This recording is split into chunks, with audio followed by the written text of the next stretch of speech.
All right, welcome everybody. So this is going to be the start of a new Master of Orion game. We've had a lot of requests for more Master of Orion, so I am up to play a bit more. Our theme for this game is going to be we're going to play the Mercians, the cat race, widely considered to be the weakest race in Master of Orion. Some people disagree, but I think they're pretty clearly the weakest one. Advantages for the cats is they are very good in combat. Their ships act as though they have 4 additional levels of battle computers. This means that their shots are more likely to hit, and if you hit the 2-hit cap, which is I think 95%, then they actually start doing more damage. So that's quite good. Your weapons are much better, but the problem is they don't get any other advantages. They are excellent in weapons for their research, which is the least important field. If you've played this game a lot, you know weapons is important. None of the tech fields are unimportant, but weapons is definitely the least important field.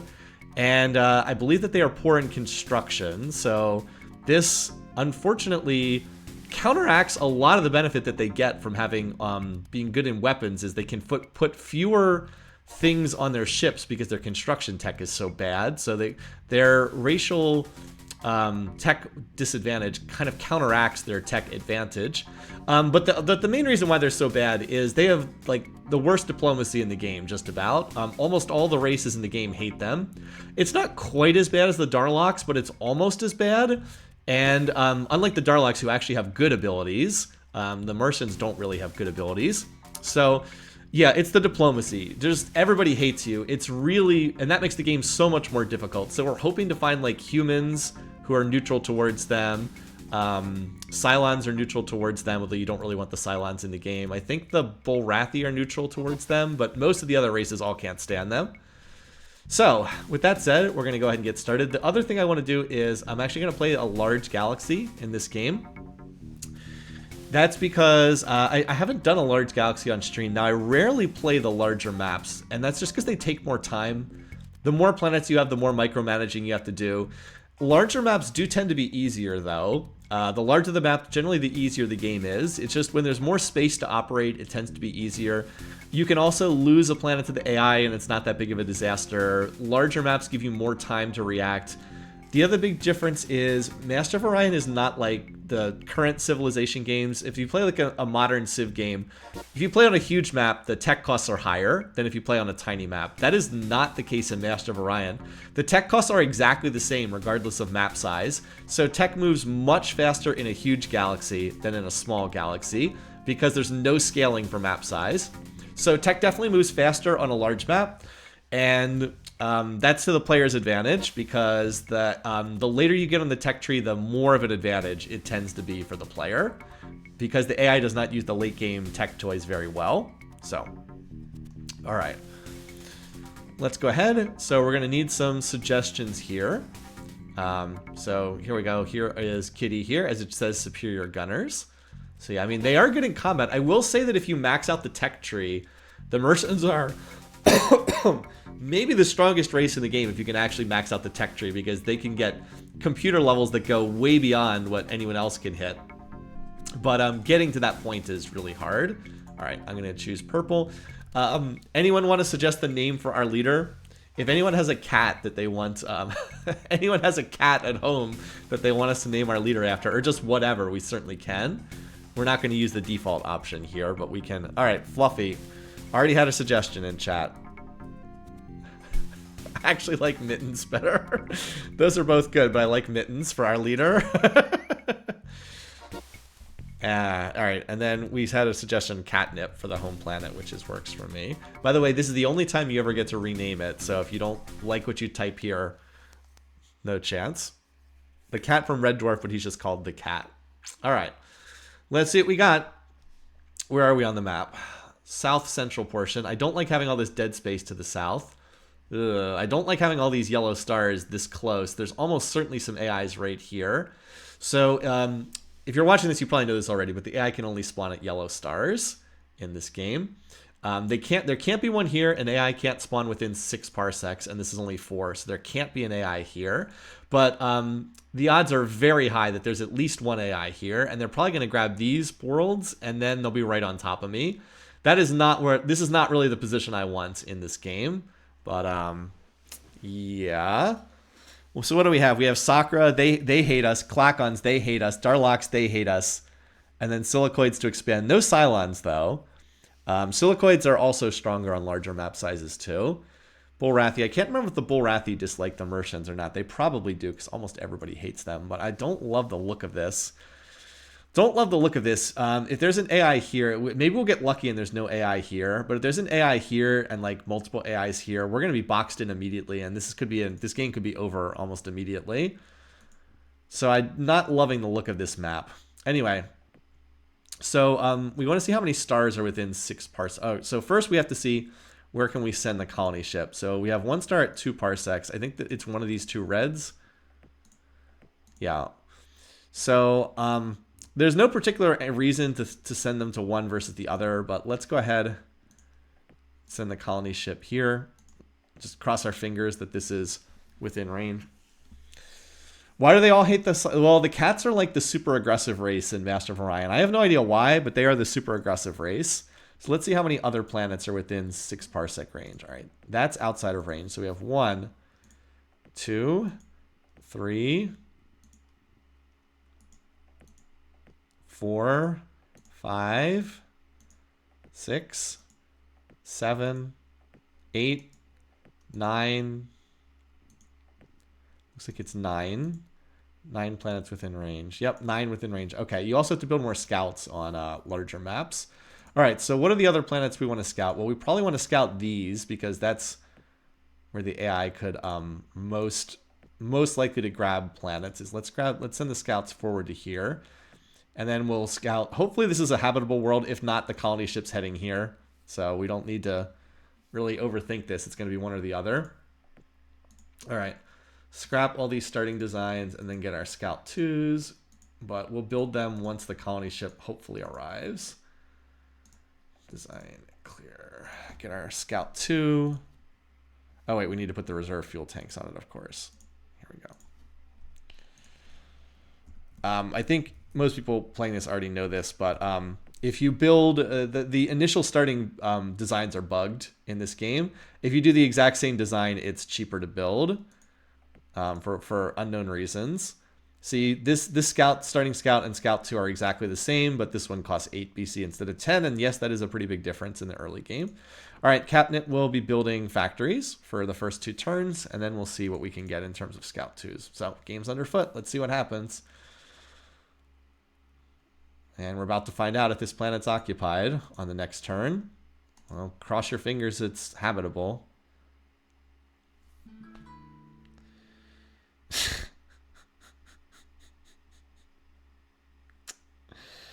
Well, ultra poor. Okay.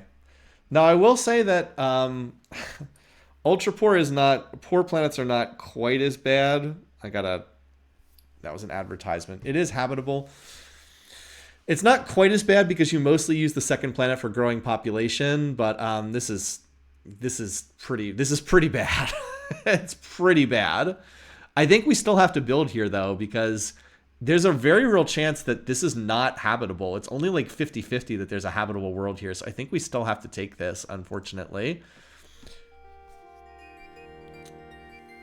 Yeah, this one's pretty rough.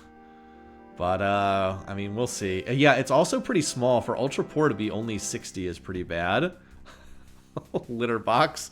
These are great. Dirtball, poverty point, certainly. I actually like litter box for this. Litter box is pretty bad. Yeah, it's much worse. So it cuts all production by 2/3. Really bad. So we'll send... Normally I'd send some pop there, but I'm not sure I'm going to send much. I might just send like 3 million and then that's it. All right, remember we need 7 more scouts, so we're going to build a couple more this turn and go from there. And we'll just have to see what the neighborhood holds. All right, so we got 5. I still think that the right side is more likely to have AIs, so we'll go there. I don't think any of these are in range. Oh wait, no, that one down there. Oh, that's right. We now have changed range because we expanded range with that. So now this is in range. 5, that's 7. All right, so now I got to count. Jeez, and now I got to do a recount again. All right, so we have 5 scouts. How many more planets do we need? So we've got 2, 1, 2 covered. So we still need 1, 2. That's out of range. 3, 4, 5, 6, 7, 8, 9, 10. 10. And I have 2 built, so I need 8 more. And I just built 5, so I need 3 more, I think. Let's just do... I think that that's sufficient. Yep, you can spawn next to Orion. Yep, we have scouts going to these 2 red stars right now. So I already sent 1 ship here. I think the east is the one I need to is where I need to prioritize. Because that's more, there's more likely to be AIs. I mean, I'm going to scout everything, but... All right. So we already have ships going to those 2. That's out of range, but this is in range.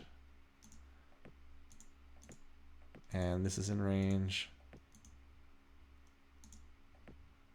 And this is in range. All right. And then we have 1, 2, 3, 4, 5. So we need 5. We need 5 more. Okay. So we do need to do full spending on ships this turn. I think we can get 5 built. Yeah, we should be able to get 5 built. It'll be very close.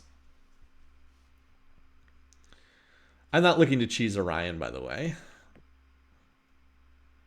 All right. Oh, we got 5 more built. Excellent. So now we can look to go back to building factories. That should be what we need. Oh, God. These are all right on top of each other. All right. So we got to start going to that green star above us. And yes, you have to build more scouts on a larger map. It's actually very important to keep scouting out what you can. Get whatever's in range. All right. Come on. Can I click on large red object on the screen? That's out of range. Okay, and then the one that's further back there. All right, so that should be a scout to every planet in range, and we do want to send some pop to this ultra poor planet. But I don't want to send much. Let's send 5 million, and then that'll be it. That'll get it to 7 million, and that's enough to get it started. I don't want to invest much there on an ultra poor. I always love it when the scouts fan out in the early game. It looks really cool. All right, we should start getting the scout reports soon. Dead planet, okay. Jungle 90, okay. Well, that's probably our first target. 4 parsecs. So we might only need range 4. And we have scouts going to both of these planets. Okay. So this is 4 and then this is 4. This is only 3, so we can colonize there without expanding range. And this is 4. Okay. So for the moment, we're just building factories in the homeworld. Lots of scratching posts. Well, this would have been better to send our initial colony because it is habitable and it's not ultra poor. Oh, artifacts. Hello, we're about to get something. Okay, so if you're the first to scout an artifacts planet, you get a free tech. This is not really described in game, but that's nice. So there's a lot of good things. Best would be probably improved eco restoration to accelerate our economy. Habitability tech from planetology would be really nice. We could actually pull controlled dead is actually a possibility. You can pull anything from the first 2 tech levels. Weapons would not be useful. Hopefully we won't pull that. Something in construction would be nice, certainly. Like improved industrial 8 or 9 would be really good to get. Reduced industrial waste, anything waste cleanup is good. The one thing we do not want is the improved industrial, what is it? Robotic controls 3, because that actually makes your factory cost more expensive. So we do not want that. Ham blasters would be a hilarious troll job from the game. This is almost completely useless. This is one of the worst. This is literally, if it's like a scale of 1 to 100, this is like a 5 or a 7 on the roll. This is one of the worst possible things to get. This does absolutely nothing for us. Well, I mean, it's the first missile upgrade, but this is a very, very poor, very poor thing to pull. So that's pretty bad. We could have gotten so much. I mean, okay, it's an artifacts world. We can look to colonize. And it's actually only 3 parsecs away. So you know what, Litterbox, you're just going to be dumping population into this world, because we're gonna head there pretty fast. But yeah, it's pretty bad. Hand blasters would not be much better, but it would be a little, I don't know, it would be about the same, I'd say. So out of all the things we could have pulled, that's kind of sad. Still, we haven't seen an AI yet, so maybe there's not an AI right here. If there's not an AI on top of us, then we're probably okay. All right, that's habitable, though poor. So we've scouted, what, 6, 7 planets? And we've seen 2 poors and an ultra poor. Alrighty.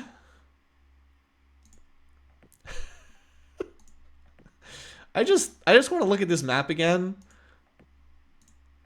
We have scouted one. The homeworld doesn't count. You don't scout the homeworld. 1, 2, 3, 4, 5, 6. We've scouted 7 planets. We have poor, poor, ultra poor, and our artifacts planet gave us a basically useless tech. So, you know, that's a thing that's happening in this game. Okay. We do have an artifacts planet, so that's nice. And this is a great world. This Jungle 90 is really, really nice, if we can get it. Question, as always, is how far away is the AI? It's just... What? What is going on? What? What is this game? We scouted 8 planets and 4 of them are poor or ultra poor. What is going on? I don't even know. Oh my god. For those who haven't played Master of Orion, this is an old game. There is no normalization. It's just completely random what planets are near you. There is nothing that's like ensures that the game is fair or balanced. Nothing like that. So yes, sometimes you can roll the galaxy and it's poor, poor, ultra poor, ultra poor. What is this? What? A 5th poor planet? Are you kidding me? What? What? We have 2 poors and 3 ultra poors? I have never seen this. I've played well over 50 games of Master of Orion. I have never seen this before. Poor, poor, ultra poor, ultra poor, ultra poor. Are you kidding me? How is this even possible? What? Like, you've got to be kidding me. What am I even supposed to do with this? What am I even supposed to do? Okay. I mean, Jesus. What is this? How am I supposed to build factories in this galaxy? I'm just at a loss for words on what to do in this game.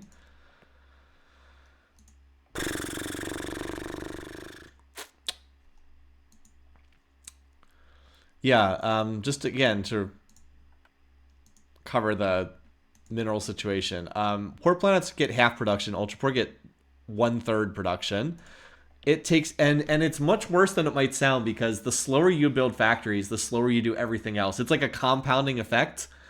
Like, if you think about it, like when you have normal production, it's like you build 5 factories the first turn, then 8 factories the second turn, then 10 factories the third turn. With this, it's like it's 2.5, and then instead of 7, you know, you have like 3, and then instead of 10, you're at 4. So like the effects compound on themselves, and it's much, much worse than that.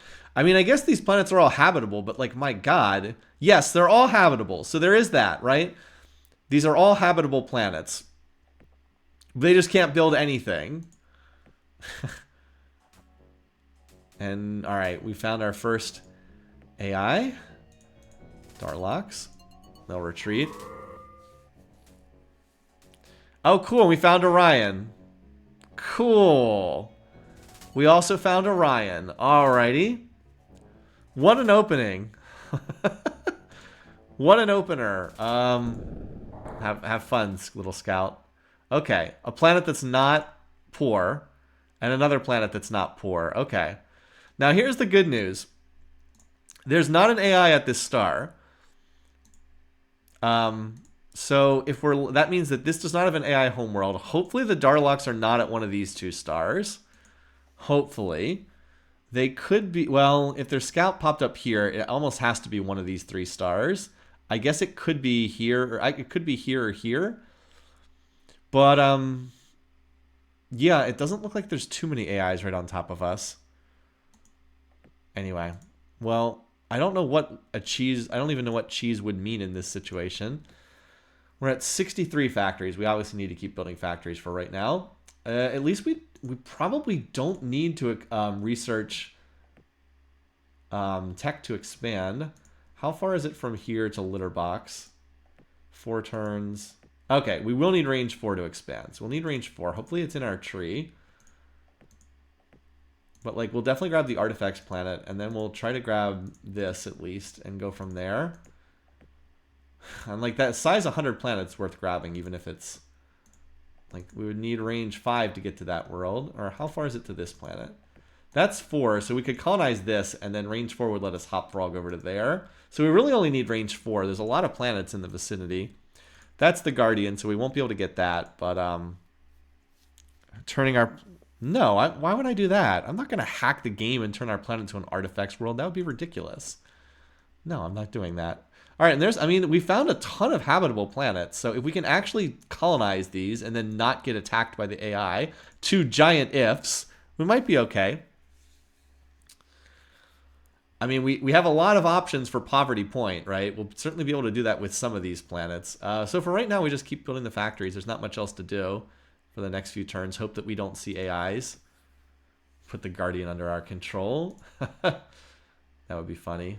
But like, I don't need to, I don't think I need to do research. I can colonize 2 planets, actually more than, I can colonize like 3 additional planets without researching more range tech. So we will need to do that at some point. But for right now, I think we're just going to try to get the colony ships out fast and then litterbox supply them with population. I'll get this up to max factories, and then I'll dump 1 turn's worth of research in to seed the fields, and then litterbox can do research, like trickle research towards the early techs. And it looks like there's not AIs right on top of us. We'd be seeing more of their ships if there were. Trust me, we would see them. If they were right on top of us, we'd see more of their stuff. All right, we're at 107 factories.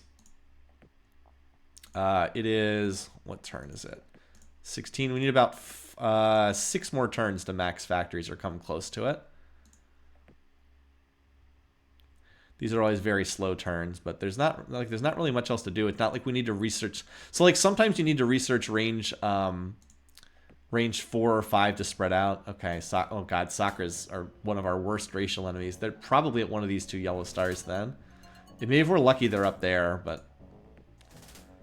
Oh, colony ships. Nope, then they're definitely close to us. So we're going to get pulled into war with them as soon as we're in contact. So hopefully we'll stay out of contact. But if it's a colony ship, they 100% started at one of these 2 stars. They probably started here, and then they colonized this. And then they have enough range to get there. So their homeworld is... It's 9... Well, I was trying to see how many parsecs away that is. 8 parsecs from the closest colony. Yep, so they are right here. They're at one of these 2 yellow stars. But at least we managed to keep them off that world. So we're going to have to grab these planets quickly. Of course, there's no way to defend an ultra poor on the border, so who knows? Who knows how long that's going to last. But they will, of course, declare war very, very soon. As soon as we're in contact. So staying out of contact with them would be nice, but there's no way to avoid that long term. All right, we need like 3 more turns here.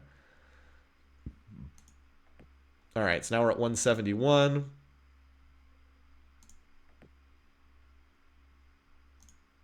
All right, now we're at 184.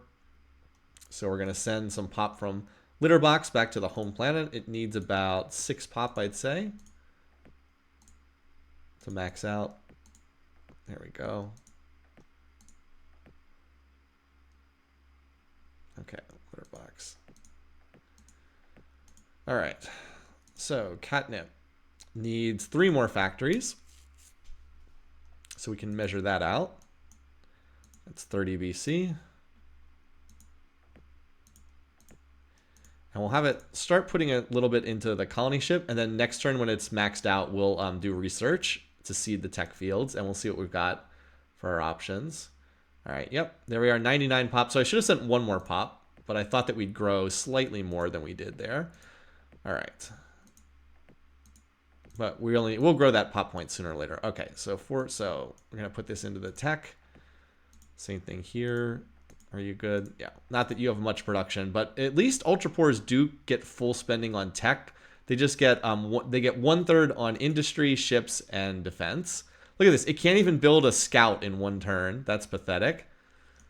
Oh, and the other thing is, I forgot. I'm still building the more expensive colony ship. We need to do the real colony ship, which is cheaper.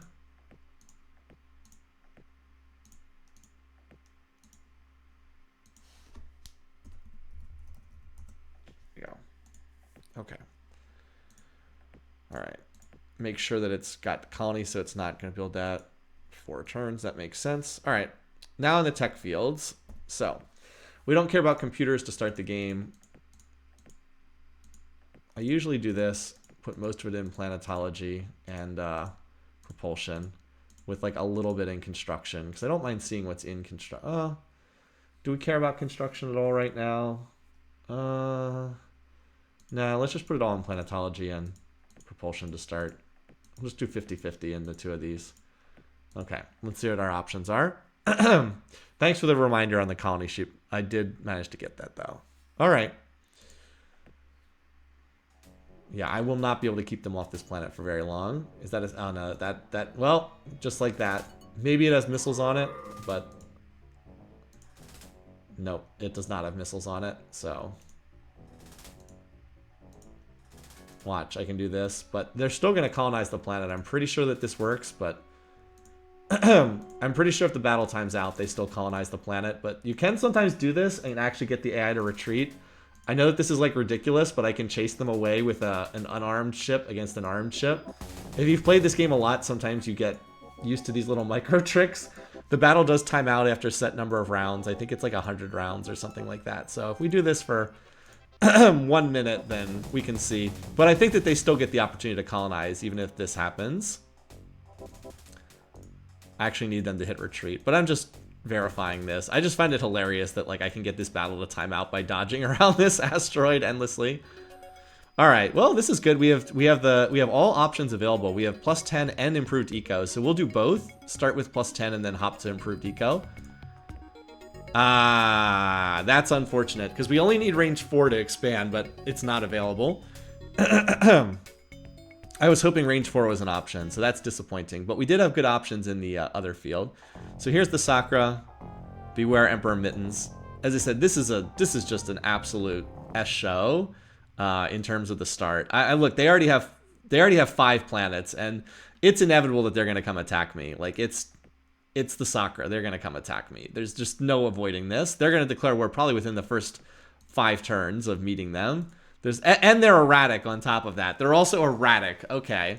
This is like literally a worst case scenario that I have nothing but hostile planets. There's an AI literally on top of me.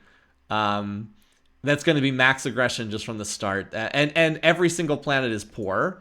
Every single planet's poor. I mean, I guess they took an ultra poor planet, so there's that. But as I said, this is it's about as bad as you can get at the start of the game. This is a really, really, really bad start. It's one of the worst. I've had worse than this, but this is definitely one of the worst I can remember in ages. It's just everything conceivable is not what you want here. But for now, we'll try to play it out. There's a good chance we'll be restarting, but until things are actually hopeless, we'll continue to give it our best shot. I win, as I said, I win about between 2/3 and 3/4 of my Master of Orion games, but I definitely do not win 100% of them because you can get starts like this, and unfortunately there's very little you can do. Now we're going to colonize this planet first because it's threatened by the Sakura, and then we'll go for the artifacts planet after that. So we're just going to try to crank out the colony ships as soon as possible.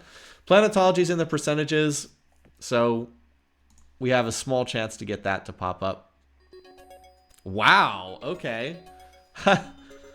Cool. That was 4% odds. What a game for RNG. It's like swings between good RNG and bad RNG in both directions like crazy. The odds are actually, it prints half of what the actual odds are. All right, now we definitely want improved eco, and then we'll hop ahead to controlled dead because there's that one dead planet. So this is a really good planetology path. I wish I didn't have a hostile AI right on top of me, But anyway, we'll go ahead and grab that, and then we'll be able to scout this world, and this world will both be in range after that. All right, litter box. You're just going to stay on research for right now. All right, you. So we're going to go ahead and terraform you, because why not? Because you're at max. This should fully terraform you. And I'll just go ahead and build the factories. I don't think that this planet is about to get jumped on by the AI, so I think I have time to grab the extra factories. You would be a good terraforming candidate, but I need you to stay on research for right now. And then you're going to toss extra pop over to that new world.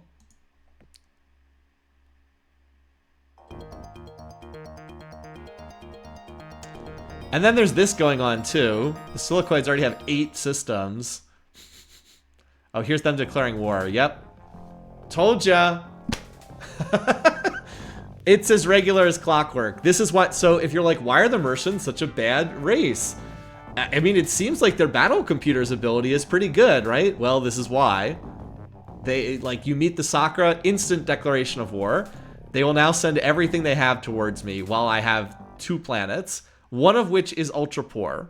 Like, I can't even, like, what am I supposed to do? How can I do anything? How can I possibly play this game? It's just, yeah. Like, what am I supposed to do? Okay. I got a text from the Census Bureau, and then... Okay. I have Hyper-Vs. That'll be great, given that I can't... Because, you know, I desperately need to be building... What is it? I desperately need to be building ships at this stage. I mean, I need to be out there colonizing.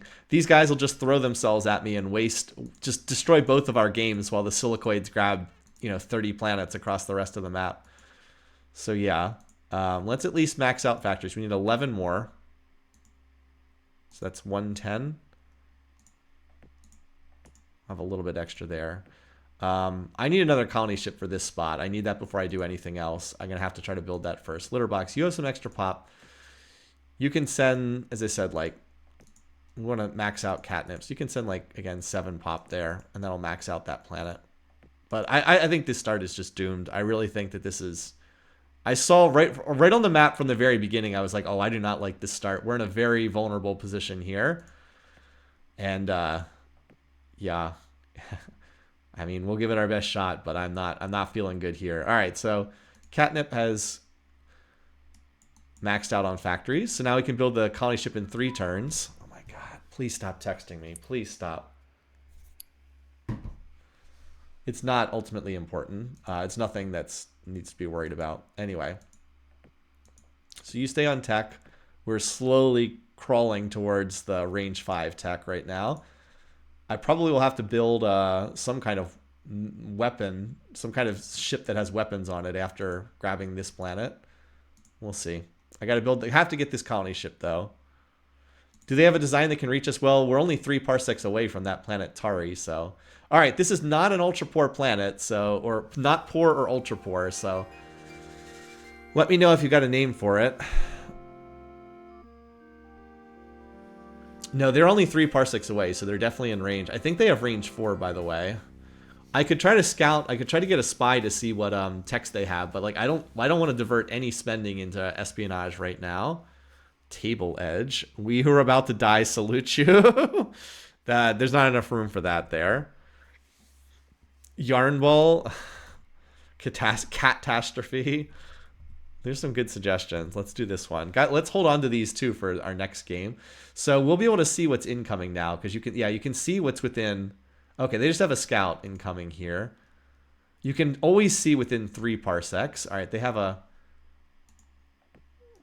1, 2, 3, 4, 5, 6. They have 7 colonies already. I have 3, one of which is ultra poor. So, you know, and my expansion prospects are mostly poor. Maybe I can push in this direction. I haven't seen much over here, though. There do seem to be profitable avenues for expansion in this direction.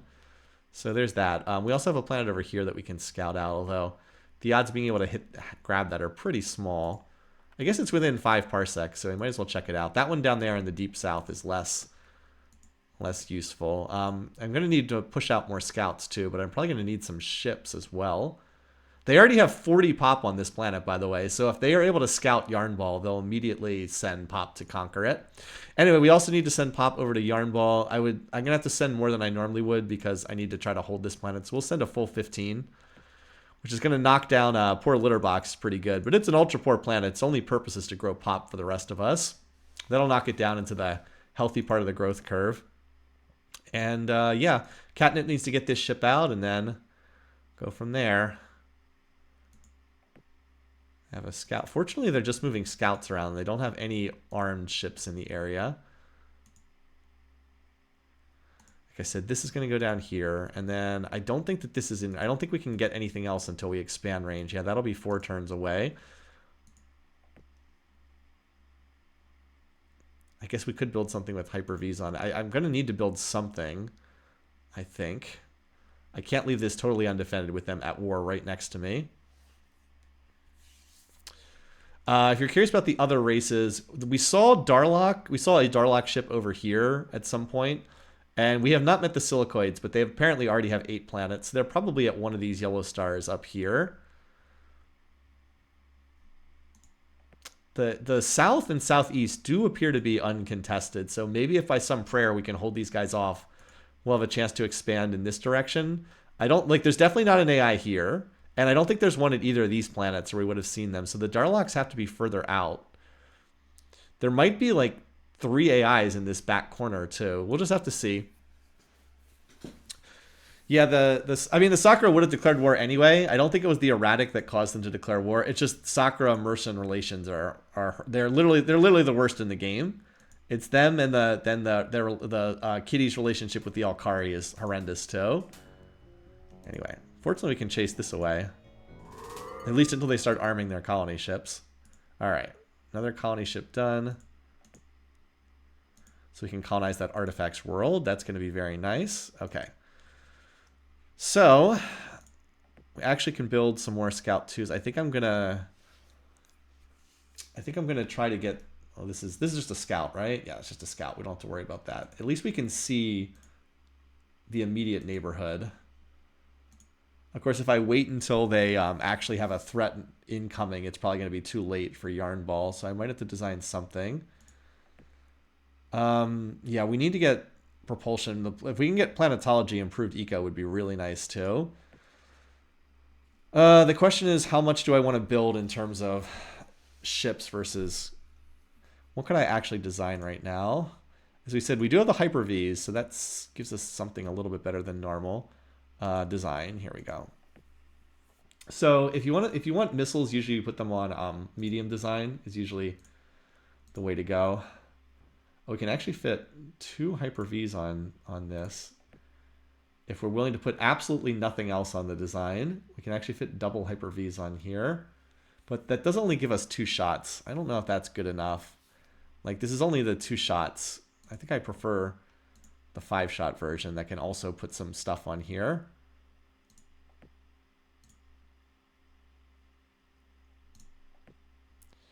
How much more expensive does this make the ship? That is not worth it at all. It takes a ship from 59 to 81 for 1 additional level of computers. So it says attack level 0, but remember, we actually have attack level 4. Give us a mobile missile base. Scout might be going to Catnip. That's true. We do need a defender there. That's absolutely right, because we have to chase them off. All right. Well, let's at least design this ship. Hyper-V. Combat speed 1, attack level 0. If they end up going to Catnip, I can get a ship out pretty easily. Look at these ships flying around everywhere. I really wish these were in range, but they are not. Like, I would like to just grab these. I would have to go after this first because I really want to get this planet to deny it to them. All right. So again, if we build, what is it? These Hyper-Vs, then we're not pushing tech, but I think we need at least a few of these. Let's try to get, maybe we get, do like 3 turns of building this. Also, we also need waste cleanup really badly. We need everything right now.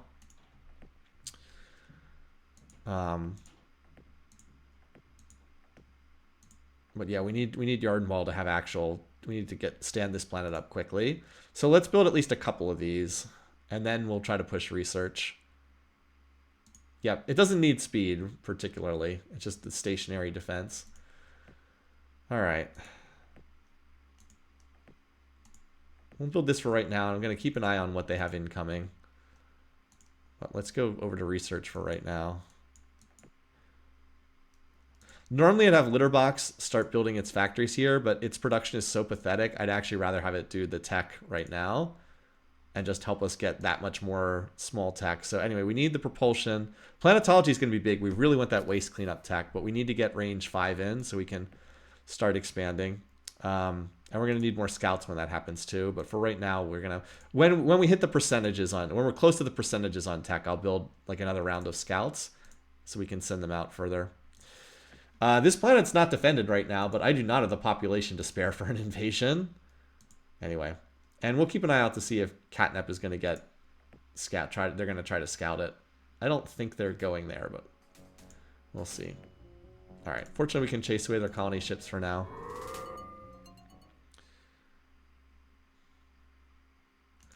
Yarnball's going to get a big population infusion, and we've got our colony ship heading here. Litterbox will be able to toss production here, and then we'll just need some time to stand that planet up, get its factories built. Can't have it do research in the early game. All right. The 164 is actually a decent amount of research for this early in the game to put into stuff. We're just, again, trying to deal with the fact that the AI is over here.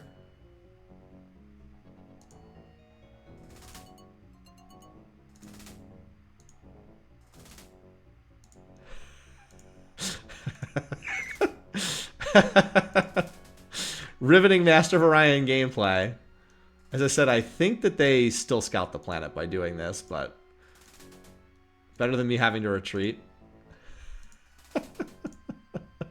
Actual cat gameplay. Yeah, it's amazing how you can sometimes get them in these patterns. As I said, I'm always looking for that if there's asteroids. Sometimes the AI pathfinding just like completely flips out and you get this. Cheesing the AI. Literal cat and mouse. Okay, I suppose this is cheesing the AI. Clearly they should be able to chase my scout away, but if they're gonna not understand how to navigate this asteroid field, we'll just say the pilot got lost in the asteroid field. Anyway. Interesting. So that was up here. Where did my scout go? Anyway, okay, so this is a dead world. They don't have the tech to colonize it just yet. At least they have nothing over Tari. Could build a bomber ship and start blasting them, but the early game bombs don't do that much in terms of damaging population. All right, so far we are not seeing any incoming ships, so that's nice. Hopefully they're off doing other stuff somewhere else on the map. And we really have not seen the other AIs, so as I said, I think we do... I think the southeast corner of the map is still uncontested. Now, what if we had spawned on like this star here? Like, what if this was our start and we had all of these worlds to ourselves and the nasty Sakura were way over there? Hyper-Vs are not very... Missiles are not that good for planetary bombardment. It doesn't do much damage. So, I mean, we might be able to just send it forward, though. If there's nothing threatening Yarnball, maybe we can just send it forward and just get minimal bomb damage, because why not, right? Generally, it doesn't do a whole lot, but yeah, instead of just sitting there doing nothing, maybe we can. I don't think it'll do much, but we might want to do so, right? Might want to try. Oh, here they are again. They are determined to get this planet.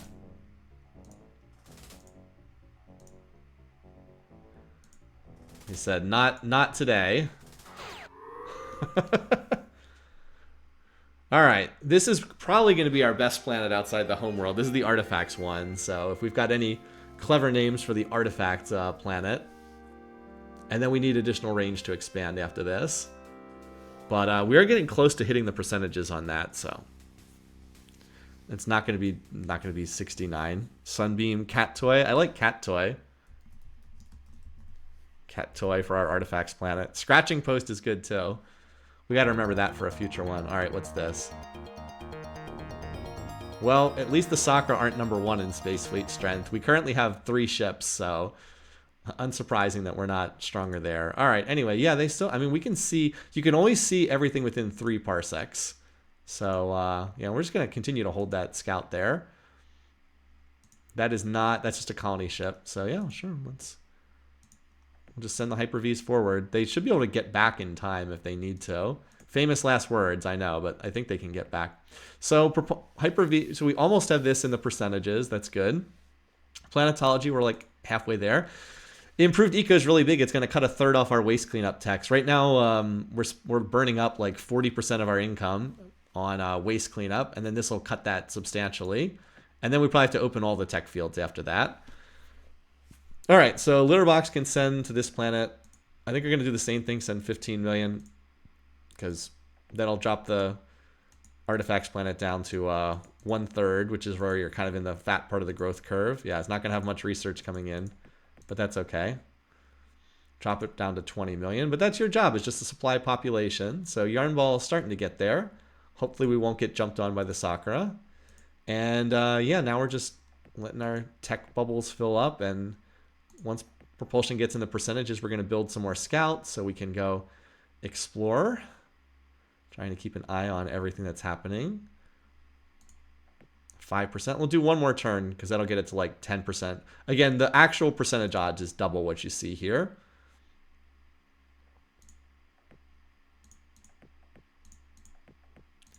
Actually, we can get 3 Scout 2s just from production overflow.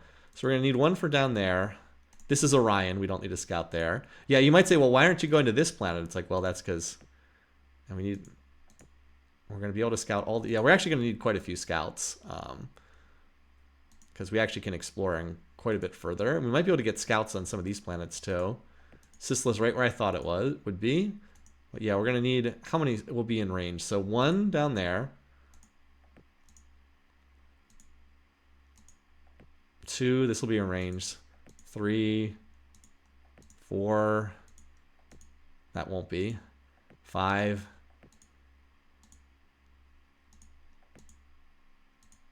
6, 7, that's in range right now. 8, we need like 10 scouts, because as we colonize planets, we're gonna have to send the scouts out further forward too. But anyway, yeah, so that's, like I said, one more turn of research there. In comes some ships. They're just scouts though. Okay. Litter box, we gotta dial down the terraforming. At some point we will want to terraform this planet, but not right this minute. So Cat Toy is about to get its pop transports. You know what, let's get another round of scouts and we'll keep this on tech, and then we'll switch on to, we'll start building the colony ship next because we're going to be in production. The question then is, where do we want to go first with our colony ship though? Because like if we want to make a play for this world, we have to do it like right now. Like we'd have to grab, oh wow, the Sakura are up there? Jesus. Okay. That's annoying. My God, they are just expanding like crazy. Yeah, the Jungle 90 is definitely the best planet we could reach out of the ones that are in the immediate vicinity. Let's have one of you start going to this planet right now. That came in range when I colonized Cat Toy. And then you two, I'm going to send up here because there's definitely some worlds I want to scout up there. Let them colonize the trash. Well, okay. I was thinking that I had to colonize this to then jump over to this planet, but I actually can go straight to Tau Cygni with range 5. So I guess this is probably the first one, the one that we'll go to next. I'm very concerned about defending it, but I think I have to try to grab that first. Otherwise, I just have no chance to grab it at all. And then we'll go over here, start pushing east after that. Colonize the trash for you. I think that's an accurate point. Hopefully this will pop soon. Remember, it's double the odds that are stated is the actual odds to get the tech. We got lucky with that first tech. All right. Oh, wait, I didn't actually fire.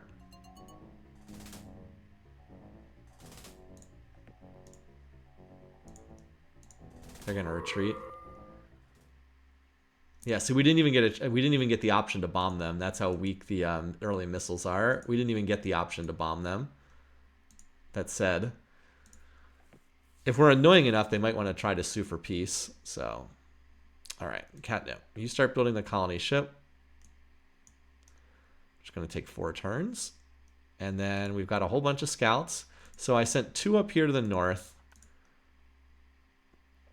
That I'll try to get to these planets. Let's send like 2 more up in this direction. For over here. And then I do want to send 1 to that planet down there. But that's pretty easy to do. Let's send the rest like to here, and then I can just move them forward from there once that tech comes in. That'll give me some more scouts to play around with. Merchants are good in combat. They have higher battle computers. They're also good at researching weapons tech, but that doesn't really accelerate the growth curve in any way. It's not a great field to be good in. Okay, so now Cat Toy and Yarn Ball. Like, Yarn Ball's already at almost half pop, but you can see it's still only building 1 factory per turn, so it's going to take it a while to get built up. And I've got, like, the prospect of this AI right on top of me the whole time. Still just scouts. Anyway, it is really weird that we're, like, on top of each other. That's in a nebula as well. They can have that. You can't defend planets in a nebula very well. All right, so we're at, as you see, 10%. So that's really 20%. So we have about 1 in 5 odds each turn to get this to appear. So hopefully it'll pop in the next few turns while we're sitting here. Wow, okay. Well, we're getting lucky in some things. All right, inertial stabilizer is not what I wanted. I was actually hoping for nuclear engines. All right, well, they have 2 large, so like this is the problem. Up until this point, it's like it's kind of been okay, but now they have 2 large ships incoming. I cannot stop 2 large ships. I think they're coming to Tari, but like I have 3 mediums. They have 2 larges. Larges are 6 times the size of mediums. That's equivalent to 18 medium ships for the curious. All right, anyway, well, we got to keep building the colony ships. We just got to hope that these guys kind of mess up with their setup. Anyway, so let's continue scouting. I wanted someone to check that out. Cat Toy, you can do that. We can always build another scout if something is like in the area. Other scouts that can move forward. These guys are almost here, right? Yeah, they'll be there next turn. So you can start moving forward to see what's there. And then I've got more scouts moving here, but are not quite there yet. 2 turns. I have more moving. I have 1 moving in this direction and then some moving here. Wait, why can't I reroute this? Isn't this in the middle of moving? Why can't I reroute this? This is in the middle of a movement order. That shouldn't be possible. Well, I'm okay with doing that for right now, but I should not have been able to reroute that. That's really weird. Like I said, it's just a matter of time until they start showing up with actual ships. If it were just like a econ building situation, I'd be okay. But like they have 1, 2, 3, 4, 5, 6. They have 8 planets right now. I have like one planet that's real, my homeworld, and then 2 others that are desperately trying to get started, along with the ultra poor. Anyway, so in terms of tech, just reroute it all towards planetology until this pops, and we'll see what happens. They're also sabotaging me too. Oh, well, that's not good. This is apparently not even moving to Tari. It's moving to Yarn Ball, so that's great. I think they're actually... I thought they were moving to Tari, but I think they're actually moving straight to Yarn Ball. Apparently they're moving from Argus just straight to Yarn Ball. So I think they're going to get there before I get there now. There's no way to build a defensive base. It's just too early. Like, it's just too early in the game. You don't want the AI on top of you this fast. It's just too early. I mean, how can I get a base on Yarn Ball? It would take 13 turns. Even if I do reserve spending, I can't get it in any realistic time. There's just like, it's just too early in the game. I don't have time. I haven't had time to build anything yet. Look at how they outrank me in everything by absurd amounts. Like I said, we'll play this out a little bit longer, but I just don't see how. There's just not enough here. I'm too exposed with an AI that hates me right on top of me and just ultra poor worlds everywhere. There's just not enough here to make this work. It's an almost... I'm not saying it's impossible, but it's a nearly impossible start. Plus, I'm playing with the cats who are not what you want. Yeah, and now they're sending more warships too. It was just a matter of time until they started sending actual. Yeah, now they're sending. They have 3 larges incoming, and as soon as they scout this world, they're gonna send. There's the Sakura. They're gonna send 50 million soldiers the minute they scout this out. I was gonna say I could go for this planet up here, but I don't know how I could even defend that planet, even though it's a nice one. How would I ever hold it? So I guess we have to go for the Jungle 90. And Catnip, I guess, can start trying to build some more of these Hyper-Vs. I don't think that's going to work, though. We can relocate to Yarn Ball. We'll see. I don't think it's going to work, though.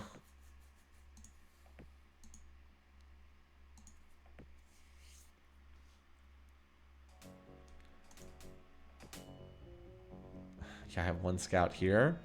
Let's at least see what they have on this design. Is it like missiles or lasers? It's probably lasers. Okay, it's heavy lasers. So they'll start invading now. So we can start shooting them with these Hyper-Vs, but I mean, like, come on, that's not going to do anything.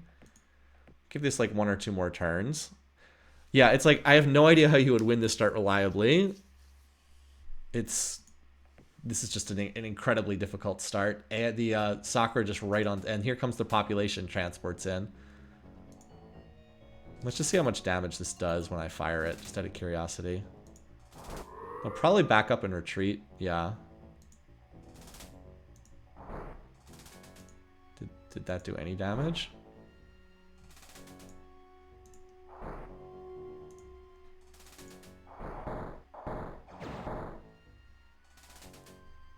I mean, if we got enough of them, we could... Well... I'm like, if we got enough of them, maybe we could... Moves 1 tile, boom, all ships dead. No, this is just like an impossible start. I don't know what else to say. The odds of coming back from this, there's just not enough here. And like, they're invading with 23 transports. I can't get my growth curve up. I mean, like, the improved eco restoration was certainly nice, but like, it's too much. There's too many things going against me in this game. The neighborhood is so hostile, like, it crimps the growth curve to a ridiculous extent. The Sakura have double my planets, and they're attacking with max aggression from the very start of the game. There's just not much here. Like, some games are just, there's just not enough here. I don't know what else to say. That's just... Everything you need to play a game is just not here. Really, really crippled start here. Plus an AI going max aggression from the beginning. As I said, if I had started on this planet here, I actually think this would be a very playable start. But this was a super exposed location with an AI right on top of me who went max aggression. And we can't even see it, but the silicoids are probably going insane elsewhere on the map somewhere. So... I think that this one just gets chalked up as a loss. Like, they just blew up my Hyper-V ships. Plus, they have a 3rd ship coming in. They already have 2 here. They've got a 3rd one coming. And they're invading me. It's like, even if I can fight this off, I would just be so incredibly far behind that it would be basically impossible to catch up. Right, as Symbol said, one thing going wrong is okay, but this map just had everything go bad. So, we just chalk this one up to a loss, basically. What turn is it so I can write this down later on? As I said... 23, yeah, it's like 2350. There's a reason why the Mercians are the weakest in that race, is because if you spawn next to an AI like this, the game can just be over before it even starts. Like I said, I don't think there was much I could have done there. So we'll try again. We're gonna try again. Part 2. As I said, I do not win every game of Master of Orion. The game is still pretty hard. I did like having our name be Mittens, though. That was pretty funny. And our homeworld is Catnip was fun. So. Mittens the second. Oh, it should have been Mittens the second. That would have been better. All right, let's wipe away the memory of that. Okay, this is a much better start, I can tell you just from the beginning. Because we're in a corner. We don't have like the chance to get exposed on all sides. That said, if there's an AI at at any of these stars, we could still be in quite a bit of danger. But this is safe. Hopefully we have I mean, there's a lot of yellow stars on this map, right? So these 3 can't have an AI because they're too close. There can't be an AI there. It's only 6 parsecs. But And this one, is this, I think this is slightly out of range. I think this is far enough that it could have, yeah, that's 8. That can have an AI. So let's just count how many yellow stars there are. So ignore these 3. They can't have an AI. 1, 2, 3, 4, 5, 6, 7, 8, 9, 10, 11, 12, 13, 14. So 5 of the 14 have an AI. I am hoping that they are not right here. If there's none right here, then we're in very good shape. But if they are, the game gets more difficult. In terms of AIs, so there's no silicoids this rate. We actually have a better diplomatic draw too. The Darloks will hate us, but the Darloks hate everybody. The Alkari, hopefully the Alkari are not close to us. The Cylons, Borathi, Methgar, I don't think hate the Mercians, if I remember correctly. I'm actually going to look this up because I can't recall whether they... But the big racial enemies are the Sakura, the Klakons, and the Alkari. We only have one of them present, so that's pretty good in terms of the draw. Here we go. Where's the diplomacy matrix in the instruction booklet? That's... No, this is the tech field. Just to clarify, the Mercians are poor in construction, excellent in weapons for their tech field. Where's the diplomacy matrix in this game? List everybody's starting relationships. Here it is. I'll put it up on the screen so you can see it. I realize I'm scrolling through something and nobody can see it. So these are the relationships between everybody. So where's the Mercians? Okay. Okay, no, the Borathi don't like them either. Uneasy with the Borathi. Uneasy with the Darloks. Uneasy with the Klakons. Okay. Wait, well, this isn't right. The Mercians hate the Alkari. Oh, it's restless. Restless. Okay. Yeah, that's the worst relationship in the game. But the Meklar don't care. The Cylons don't care. And the Darloks hate everybody. So the Borathi unease is not great, but that's not as bad. Like, unease is nowhere near as bad as restless. The Alkari just, they will declare war within 3 turns of us meeting them, and they'll never sign peace. They hate the cats so much. It's not even an issue. All right, let's go back to the screen here. But this looks much better.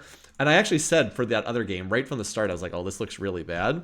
Cylons could be bad. Meklar late game monsters, but the Meklar are usually so bad at expansion, it's hard to say. I was going to say yellow star within 3 parsecs, but no. So we actually only have 2 stars within range. One of them's yellow, one of them's white. I'm going to play the odds and send the colony ship to the yellow star for sure. All right, now, if there is an AI up here, we need to scout in this direction ASAP. Unfortunately, that star is out of range, but we are definitely going to go scout this. And we also want to push in this direction as fast as possible. So we don't need to scout the white star, because if this is not habitable, then we'll go to this planet. The yellow star should have a habitable. Yellow stars are like 80% to have a habitable planet, so hopefully we're good. Yeah, I'd really like to scout this star, but I can't. It's out of range. And where did I send the other scout? I think I sent it to this yellow star. Is that right? Okay. I got to get it from the fleet. Okay, yes, the yellow star. So we'll just go to the red star next to this one, and that's fine. All right. Let's see what happens. Show me something that's not ultra poor. Really, though, the real question is there an AI in that corner? That's the big thing. Is there an AI in that corner? That's the big question for this game. Yeah, there we go. Terran 95, a little bit better than ultra poor. A little bit better than what we had last game. All right, what's our name for this one? We had some good suggestions in the last game. This is infinitely better as far as the local terrain. Very, very, very nice. Nyarl, let's go with that. Oh wait, no, it's already, you guys are saying Nyarl is already a cat name. Okay. Okay. All right, well, that's what we wanted. So now we need to, now the one downside is that doesn't really expand range. It does let us reach this planet down here. Ah, that's 4 parsecs away still. Man, I thought that would have been in range, but I guess it's shortest 4 parsecs I've ever seen. It's probably like 3.1, and that goes to 4 on the rounding. Anyway, let's scrap all these. No, not our scouts. All the other designs. including that colony that's more expensive. Okay, and then design our Scout 2s. Here we go. All right. All right, so let's build some Scout 2s then, shall we? Let's see how many. Oh, we also will need to. Well, let's build the Scouts, then we send Pop. We're gonna actually have to send quite a bit here because I probably will send 12 in like 3, 3, 3, 3 because that gets it to about 15, and 15 out of 95 is enough to get started. All right, how many do we need in terms of Scouts? 1. That's gonna be out of range, yeah. All right, 1, 2, 3. We already have these covered. Don't need as 4. Well, that's only 3 parsecs. 5. Only 5. Okay, I will probably can get away with 1 turn of building the Scout 2s then. That's kind of nice. So let's hope that we do not have like a billion hostile planets here. We have multiple yellow stars, which is really nice. I think we're going to need range 5 or a range 4 to expand outwards though, because sadly these are range 4 and then these are also range 4, but this is only range. Well, if there's a habitable planet at the white stars usually do not have habitable planets, but if this is habitable, then we might be able to jump from here to here to here. Maybe. Let's find out. Oh, wow. Another beautiful planet. Not so beautiful, but something we'll want eventually. Yeah, we definitely need to get up there. And I really wish I could get a Scout there. I'm really annoyed that I can't get a Scout there yet because I would love to keep the AI off that spot. But anyway, if there is an AI in that corner, we'll certainly know soon enough.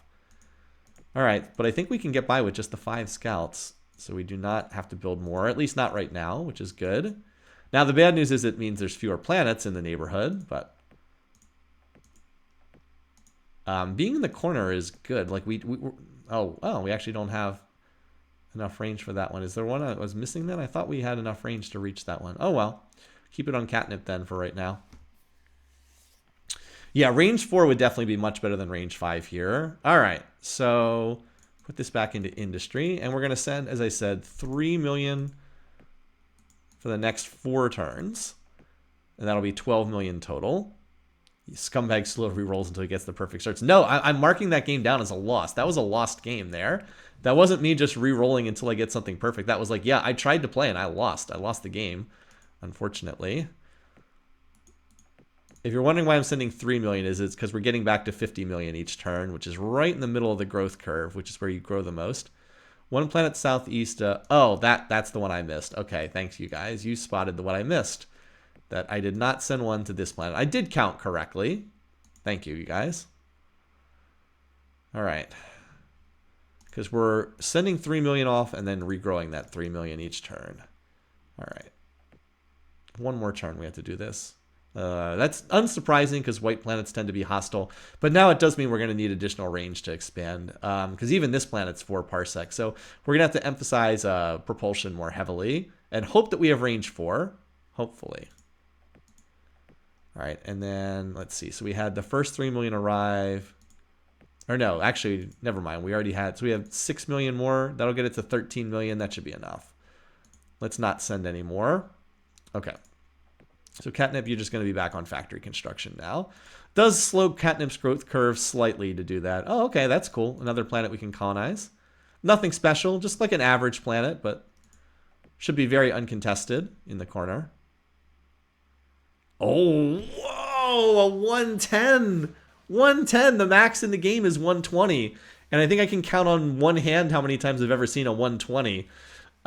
The population distribution of planets is kind of like a normal distribution. Most of them are in like the 40 to 80 range, and things that are too far outside that are really random. Hostile planets are like half of what you normally get in terms of pop. But 120s are incredibly rare. You almost never see them. 110 is absolutely spectacular. That's insane. And a 105. Whoa. Wow, this neighborhood is so much better than the last game. Again, the randomness from game to game, right? So we have a 60, we have a 95, we have our homeworld is 100, we have a 95, we have a 110, we have a 90, and we have a 105 up here, and we should get all of these because they should be uncontested. Wow. That big world should be Fat Cat. I like that. I like where your mind is. I like that suggestion. So anyway, right now we just have to build up factories. This is the slow portion of the game. We build up factories and we just hope that we don't run into scouts from the other AIs. So 6 factories per turn. And an Ocean 75. Yeah, this is a beautiful start. So we should have a core of strong planets. This gets us up to about 7 or 8 planets, and then we'll just see how far we can go from there. I don't think there's an AI at either of these 2 stars because we would have seen them already. There might be one at this star, but there's definitely not at these 2. I think we would have... oh Lord, she coming? No, that's too long, but Fat Cat's great. 7 factories per turn. I mean, this is, like I said, is kind of tedious, but... it just, you got to build up the factories first. The only time it doesn't make sense to do that is if there's a very, very pressing need for ships right now or something like that. Otherwise, by not maxing factories first, you're just wasting, no, not reserve fuel tanks. We want the standard colony base. It's just, you waste so much in the long run by not maxing factories. So in a situation like this where we're not under pressure from the AI, we definitely want to do that. Because like right now, if we build a colony ship, it takes 8 turns. But if we just build factories for 5 turns, we can build the colony ships in 4 turns. Like every turn that we're plowing this into factories, we're increasing our production for every future turn. So it is tedious. It does take like 15 turns to max factories, but it's still worthwhile to do so. And Nyarl's coming along nicely. It's already at a 1/4 pop, so it's hitting the fat part of the growth curve. So that's good. Obviously, it's going to take longer to build its factories because it's starting from 0, whereas the homeworld starts from 40 factories. But it'll be able to send some pop back to the homeworld, and then we'll be good. All right, so we're at 10 per turn. As I said, needs about 4 more turns, 4 or 5 more turns. We are not seeing AI scouts. This is great. That's what we want. All right, so now it's displaying max. It's building the factories a little faster than it's growing the pop. We'll probably have to send about 10 million from Nyarl. But note that now that Nyarl's in the fat part of the growth curve, it's looking pretty solid. We're on 2321. We should max out right around 2325, which is pretty standard for this setup here. So we're at 173. And let's see, what's the pop? 86. Yeah, let's send 10 million this turn. Nyarl will still be at 1/3 pop. This should get it. This timing should be just about perfect. And then we'll open the tech fields and have to start doing research because we cannot expand until we do research, unfortunately. I wish that were not the case, but it is. So 185.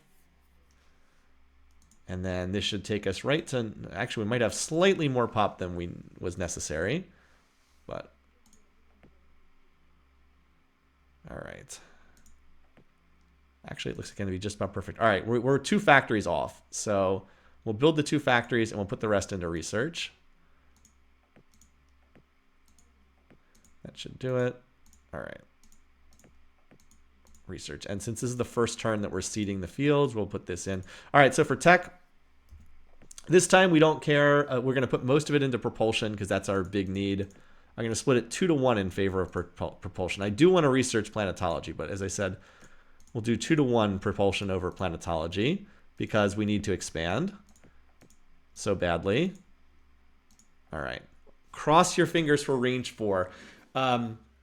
You might say if range 4 and range 5 are available, why do you want range 4? Range 5 gets you further out. You know, you can expand further. The difference is range 5 is triple the cost of range 4. So it's just the growth curve is so much faster. If you only need range 4 to expand, you should pick up range 4. And we got a lot of colonies to grab. We should be able to get pretty much everything with range 4. All right, there's no +10 terraforming, but improved eco is available. That's great. This is really going to help. And they're both available. Hooray! So we can get our range 4. Hopefully we can get this in, I don't know, 5 or 6 turns, and then we can be off and colonizing again. Very good news here. So like I said, 360 for range 4, but 1,000 for range 5. It is triple the cost. Almost triple the cost. It's very close, but it's basically triple the cost. So range 4, much, much, much better. All right. Nyarl, now that we've seeded the tech fields, you can go back to building factories. I mean, look, we're already like halfway there on propulsion because this is a cheap tech to research. So we're going to do that. Yeah, the bulb is like already full. I want to get it to like 20%, 20, like 15 to 20%, and then we'll start building the factories. 7. Let's do one more turn of research, and then we'll start building the colony ship. Also, Nyarl, I want you to get me a round of scouts. I'm going to need more scouts. So you just build the scouts this turn, and they'll start we can start directing them out next turn. All right, there we go. So Nyarl, you go back to industry. Actually, no, Nyarl, you're going to have to go to research, and then Catnip, you start building the colony ship. Because we now have 26% odds, so we have like 1 in 4 odds of popping, and so the odds are pretty good we'll pop this in the next couple turns. All right. So once that's done, everything within range 7 will be available. So we're going to need 1 scout for the up here. That's going to be 7 parsecs. The first planet we grab, what's our best one? This has to be the first one, Hyboria, so that's where we're going first. So let's see. 1 scout definitely to here. And that will be in range as well. Okay, for the time being, let's send 3 scouts here, and then the other 2 scouts we'll send another scout like over here. Okay, that should be pretty good. Trying to get them where they need to go. All right, so then we'll be able to start moving out. All right, now we have 38% odds to discover this tech. Remember, it's bugged and it's half of what the actual thing is. We are working on the colony ship right now. All right, we didn't get it that turn either, but now we're up to 50% odds. I'm actually going to dial down spending after the next turn. Once we're over 50-50 odds, I can dial down the spending. There we go. All right. That's the biggie. And we can jump right to nuclear engines, which is going to be really nice at the next tech level. On larger maps, the faster movement is more important than on a smaller map. So we'll just do ahead that jump. But we're going to adjust the tech spending because we're like basically going to reverse this because now planetology is the more important field. All right. Nyarl, you can stay on tech for right now. Can we, yeah, okay. I was going to say, can we adjust the colony ship? But no, we can't do that. Okay, so yeah, so now we'll have the range. Now we can go directly there. All right, so we have a scout moving here. Actually, I have 2 scouts moving there. That's probably more than I need. Whoops. Well, that's okay. But we'll move you up to here, get you started. I don't think there's going to be an enemy ship incoming to this planet in the next 3 turns. That seems unlikely. And this is now in range as well. So I have a scouts incoming to there. Let's shift you forward. And that is still out of range, but won't be for too much longer. Once we colonize this planet, this will be in range as well. And then this will probably be in range too, but we do have scouts moving up. So I don't think there's an AI at any of these 3 yellow stars. I think we would have seen them by now. So this is looking pretty good. We're going to grab this first, and then we'll... Oh, wait, can we reach the jungle planet? That's the really nice one over here. Oh, that's 5 parsecs, so that's actually going to be tricky to colonize that one. That's the one downside to this is it's going to be hard to get this world here because we only have the range 4. Well, we'll see. We can get everything else here with range 4. That one could be trickier. We could always maybe put it on a huge ship if nothing else. But this is looking way better. It's just expanding to the northeast might be tricky, but we'll see what we can do. Let's grab what we have in the immediate area first, and we can go from there. This is such a fertile neighborhood. We definitely want to lock all these worlds down. All right, and we're just going to be building colony ships for like a while. So you might say, why not go for this planet? Well, this one extends range to the north, so it's more important to grab this first, and then we'll grab this one second. So that'll be the second one. Nyarl, you're going to have your hands full supplying population to these worlds. I know it's well over 50% pop right now, but yeah, you just get used to that, okay? Anyway. The first game was like hilariously terrible RNG. This game is the opposite. This game is much, much, much, much, much better RNG. And we're actually making decent progress on improved eco restoration too, which is going to be a huge boost to the economy when it comes in. Someone has 8 planets. No one has 8 planets yet. Okay. So we're last in production. That's no surprise. The Darloks being first is surprising. I like seeing this. This means the Cylons might be weak in this galaxy. I also like seeing the Alkari weak. Strong Darlok is one of the better races. Well, I mean, they can be annoying, but Runaway Darlok is much less scary than some of these other races, so that's pretty handy. All right. So we've got our scouts moving forward. Yeah, our scouts are going forward. We should get some scouting reports soon. Colony ship's on its way. Improved eco is about halfway done. Looking good. Looking good. I mean, I'd be worried about Meklar number 2. It's true, but like, there's still so much less dangerous than like runaway Cylons. So I thought that would be the message saying someone had 8 planets, and it was not. So I was pretty happy with that. Now, because like the AI always expands fast. Oh, wow. Another habitable planet. This is beautiful. And another habitable planet. Wow. Oh, boy. This neighborhood. Look at this neighborhood here. Oh, my God. Only 2 hostile planets. I just wish that these 2 planets were reversed in positioning, because it's going to be a little tricky to reach some of them. But still, this is going to be very, very nice. All right. We have an extra scout down here, so let's send you forward. Yeah, let's send you forward. I just have to remember to send this one forward in another turn, because we're about to extend range up here. Oh, wait. There's already somebody here. The bears are already on that world. Okay. Alrighty. That's going to make it awful tough to get this planet. This 105. I didn't realize that this was already occupied until... So the bears are already here. That means they started at one of these 3. Okay, well, that's not shocking that the AI is at one of these. So it looks like we dodged an AI being here. I mean, the good news is there's enough good worlds here that we already have a very solid basis. 1, 2, 3, 4, 5, 6, 7. Even if we don't get either of these, that's 7 worlds with the potential to get maybe 2 more here. Of course, 7's not as good on a large map as it is on a standard map, but these are unusually good planets. I'd like to try to get this planet, but it might be hard because it would require extended range. We'll see. Let's grab we have to first try to grab the planets that are in our vicinity, and then maybe we can make a play for that one. Long range lasers, maybe. I might just build, I don't know. Let's see how much activity there is from the bears.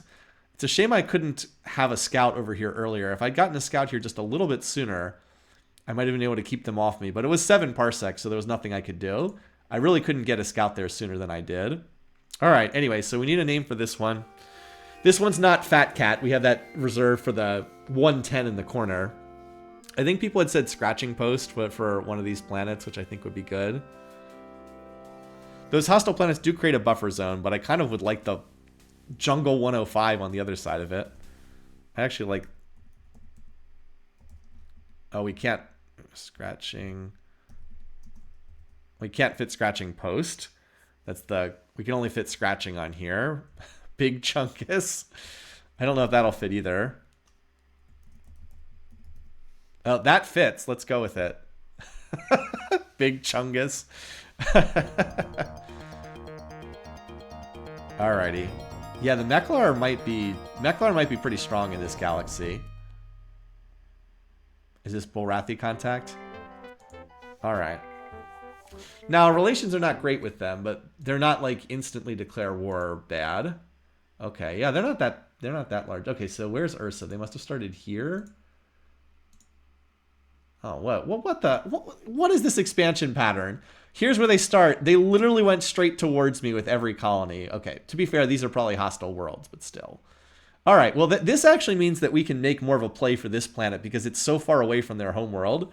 Like, if their homeworld was, like, right here, I'd be less inclined to fight for this. But I think we actually have a chance because their homeworld is so far away. I actually think we can maybe make a play for this one.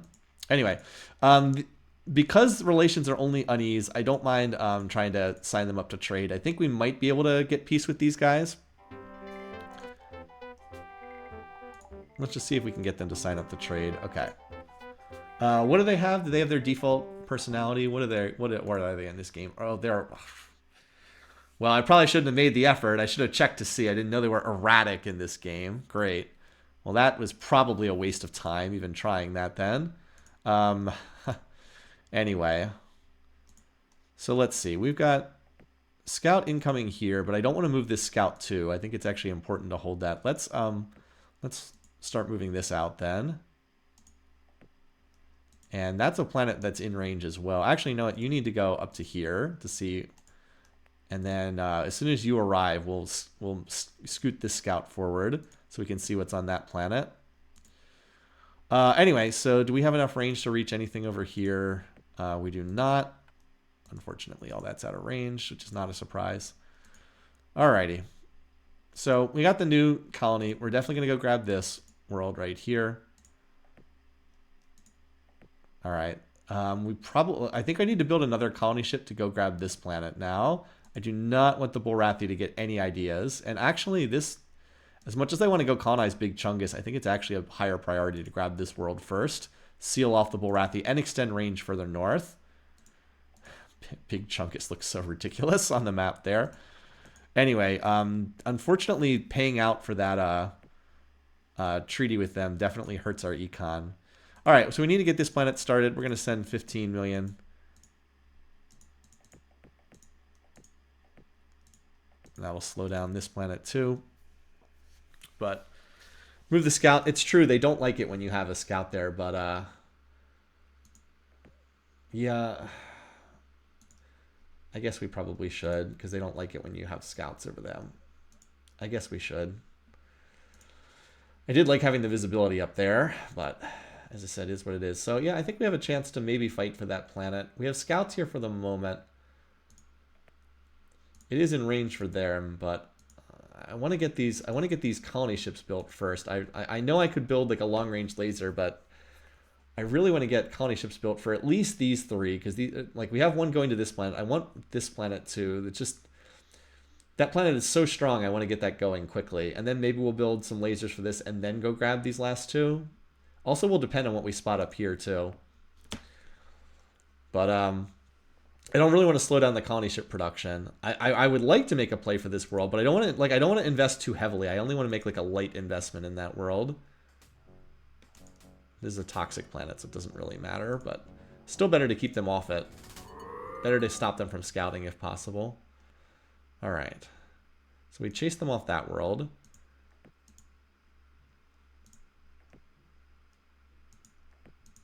I would really like that improved eco. Yeah, improved eco is going to hit the percentages.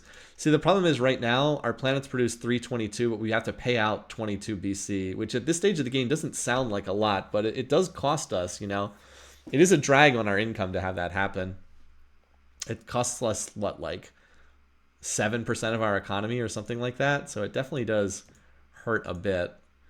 All right, anyway, so you're moving there. You're moving there. I need one more turn, and then I can scoot that scout forward. We could also try to get a scout on these planets here. That would make it easier if we invade them later. I think I'm going to try that, just to try to get the scout on these worlds. We already have a scout on this one. Remember, if you've scouted it, you can send an invasion later on. You just have to scout the planet one time. That will cause like minor diplomatic disagreement, but I think it's worth the disagreement. Anyway, too bad it takes a while for these transports to arrive, but they'll get there. They'll get there eventually. All right. Now this scout can skedaddle forward, and we can see what's at that yellow star. So we're kind of tucked up here against the corner of the map. Anyway. And the percentages now. 2%. 2% odds to discover this. Whoa! This game's RNG is crazy. It's like we used up all our bad luck in the first game, and now we're getting all the good luck. This is, I mean, we could have sat waiting on this for 10 to 15 turns easily. Instead, we just hit it instantly. Now, here's the bad news. The next field, the only thing we have is Death Spores. This is terrible. No controlled dead, no controlled tundra, no terraforming. Oh, wow. We missed plus 10, 20, and 30 terraforming. That's really bad. Every single other option in planetology would have been better. Like, controlled tundra would have helped out, although not in this galaxy so far. Controlled dead would have been good, plus 20 terraforming would have been good, plus 30 would have been good. We literally, we just hit like all of the worst options, but anyway, we have to take this. So now we can go ahead and open up the tech fields. Let's go ahead and do this. And we'll see what's in the other fields before we can decide what we want. But yeah, notice how much my research went up. Like, this is huge. We were getting like 35 RP. Now we get 56. Catnip, you can see, now can put much more of its income towards shipbuilding. So that's really nice. And we'll be able to build factories faster as well. We'll see what techs are in our fields, and then I can adjust the spending accordingly. All right. 2 more turns. We're going to grab this planet, and then we'll think about what we might want to design in terms of weapons. Yeah, we have a size 110 guaranteed. It's right. It's really nice. But I want to, yeah, as I said, I'm probably going to grab this next. I wish there were more places I could send my scouts, but there kind of isn't right now. Well, that explains why no one had colonized that world. Okay, well, that's Orion right there. Oh, well. Wave farewell to this poor scout. Goodbye. Alright, ECM1 or Deep Space Scanner. I think I want the Deep Space Scanner because I'd like to be able to see the... This doesn't really do anything. This is mostly just it's very cheap. Let's go ahead and take the Deep Space Scanner. Yeah, Orion does protect us a little bit from AI aggression. Alright, II-9 is nice. It's a very cheap tech, although, of course, because we're poor in construction, it's more expensive. This is better. I think this is better than reduce waste 80%, which is the other option, because we already have a waste cleanup tech. But this makes factories cheaper to build. All right, you never have a choice on force field. You always just have class 2 deflectors, and we don't have a choice on weapons.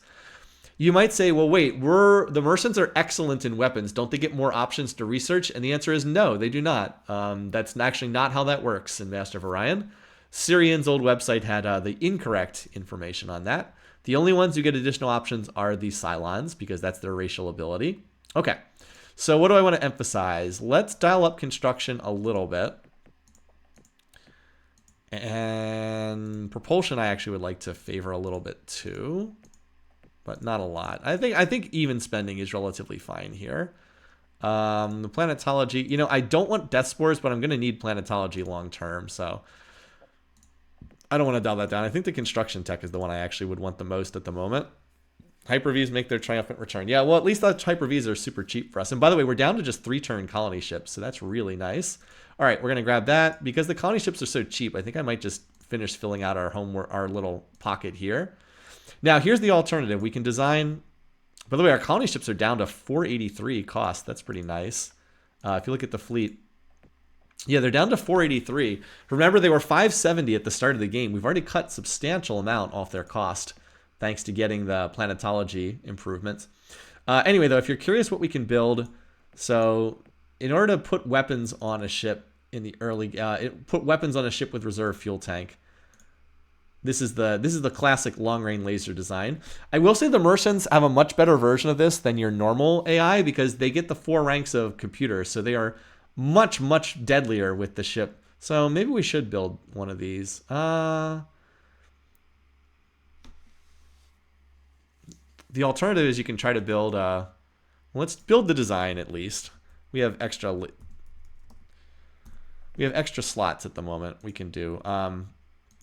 The other alternative is you can try to put if you want to put reserve fuel tanks on a standard colony, you can do it, but you can see it's 4 times the cost of a normal colony ship to do this, which is generally not very effective. Anyway, how many of these could I build? I could build 3 of them.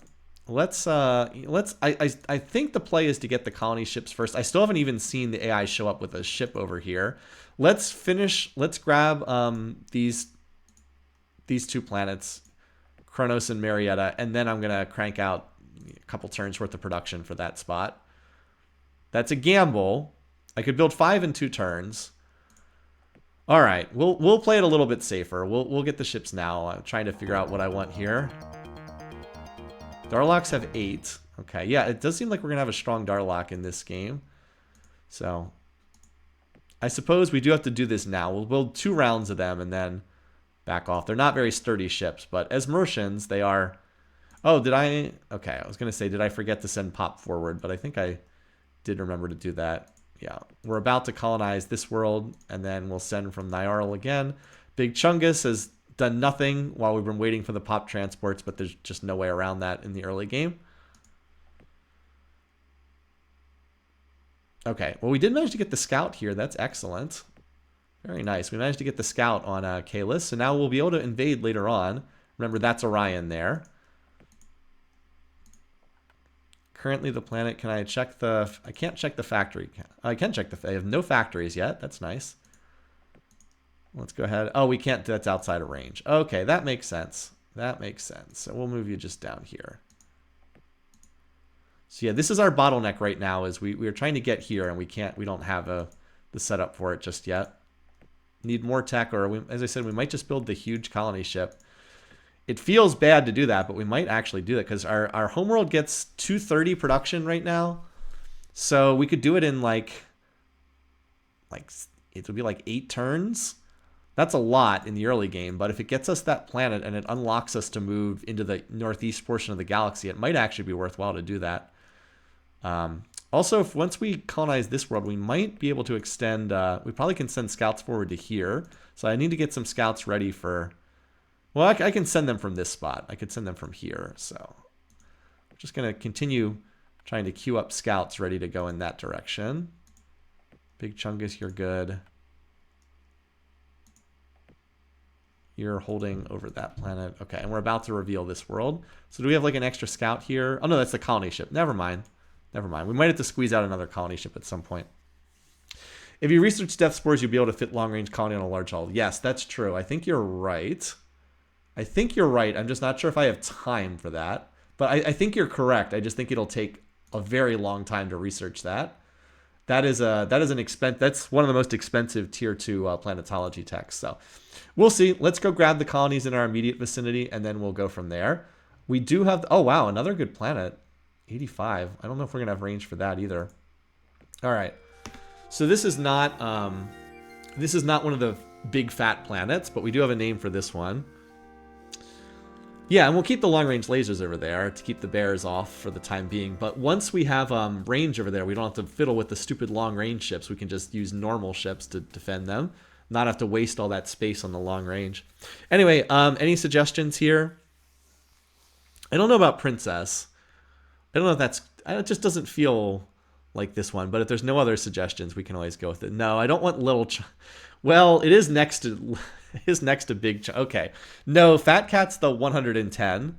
Okay, people wanted the Little Chungus. Okay. Big Chungus and Little Chungus. Yeah. Okay. This planet is this is Fat Cat right here, and it's about to be grabbed in 2 more turns. And then I think we'll grab this planet next. The ocean world down here. All right, Nyarl, you need to send Pop. Almost maxed out on population. Now this is not as big of a world, so I think I'm only going to send 10 million pop here because you're about to have to do another big pop infusion to Fat Cat, which is going to get 15. And then we have this planet to fill up too. So yeah, looking good. Looking good. Research is just not really doing anything right now, but that's fine. So what about this world up here? This one is going to be a hard target, but maybe down the road. I am not going to invest in colonizing this one. I think it's not quite as good of a planet, although it's not a bad one. But I'm not going to invest resources in this. We're going to try to grab this one because this lets us expand to the east. I guess this would let us expand north, but I think that this is just the higher priority. Anyway, so we're up to neutral with the Borathi. So they're erratic, so it's hard to say. But we can, try to... see if there's any text they want to trade. Oh, range 5? Oh, man.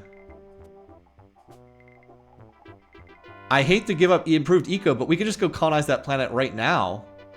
Done. Done. I hate to give up improved eco, but this is a huge tech for us. Okay. Good to check in with the AI sometimes. All right, cool. Well, now we don't need those long-range lasers. Not really. Okay. Well, Catnip, you were about to finish this. You're just going to go straight here to this planet then. And that means I'm going to need some more scouts, I think, in the near future too. Well, Nyarl, you can squeeze out an additional scout too.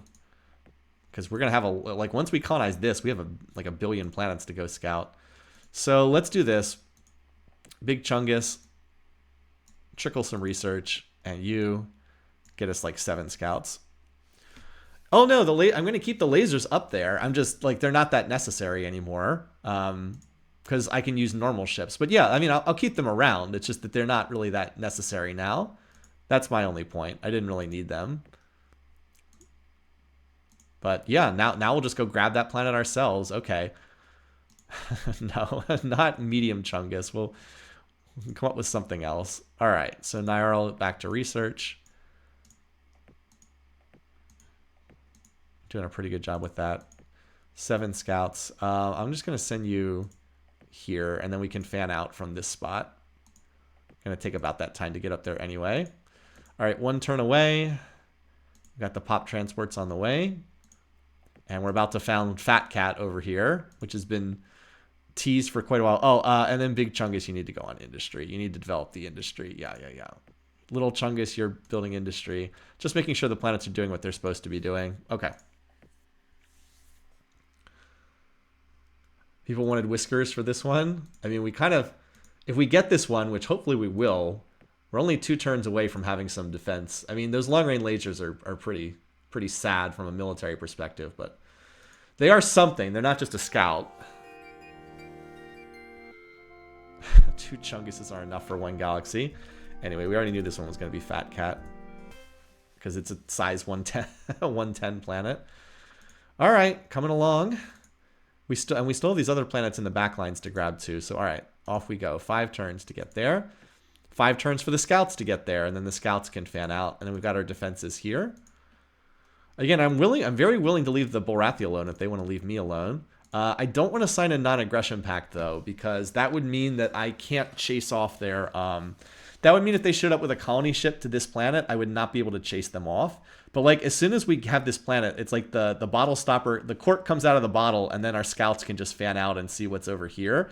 Hopefully there's more planets to grab here.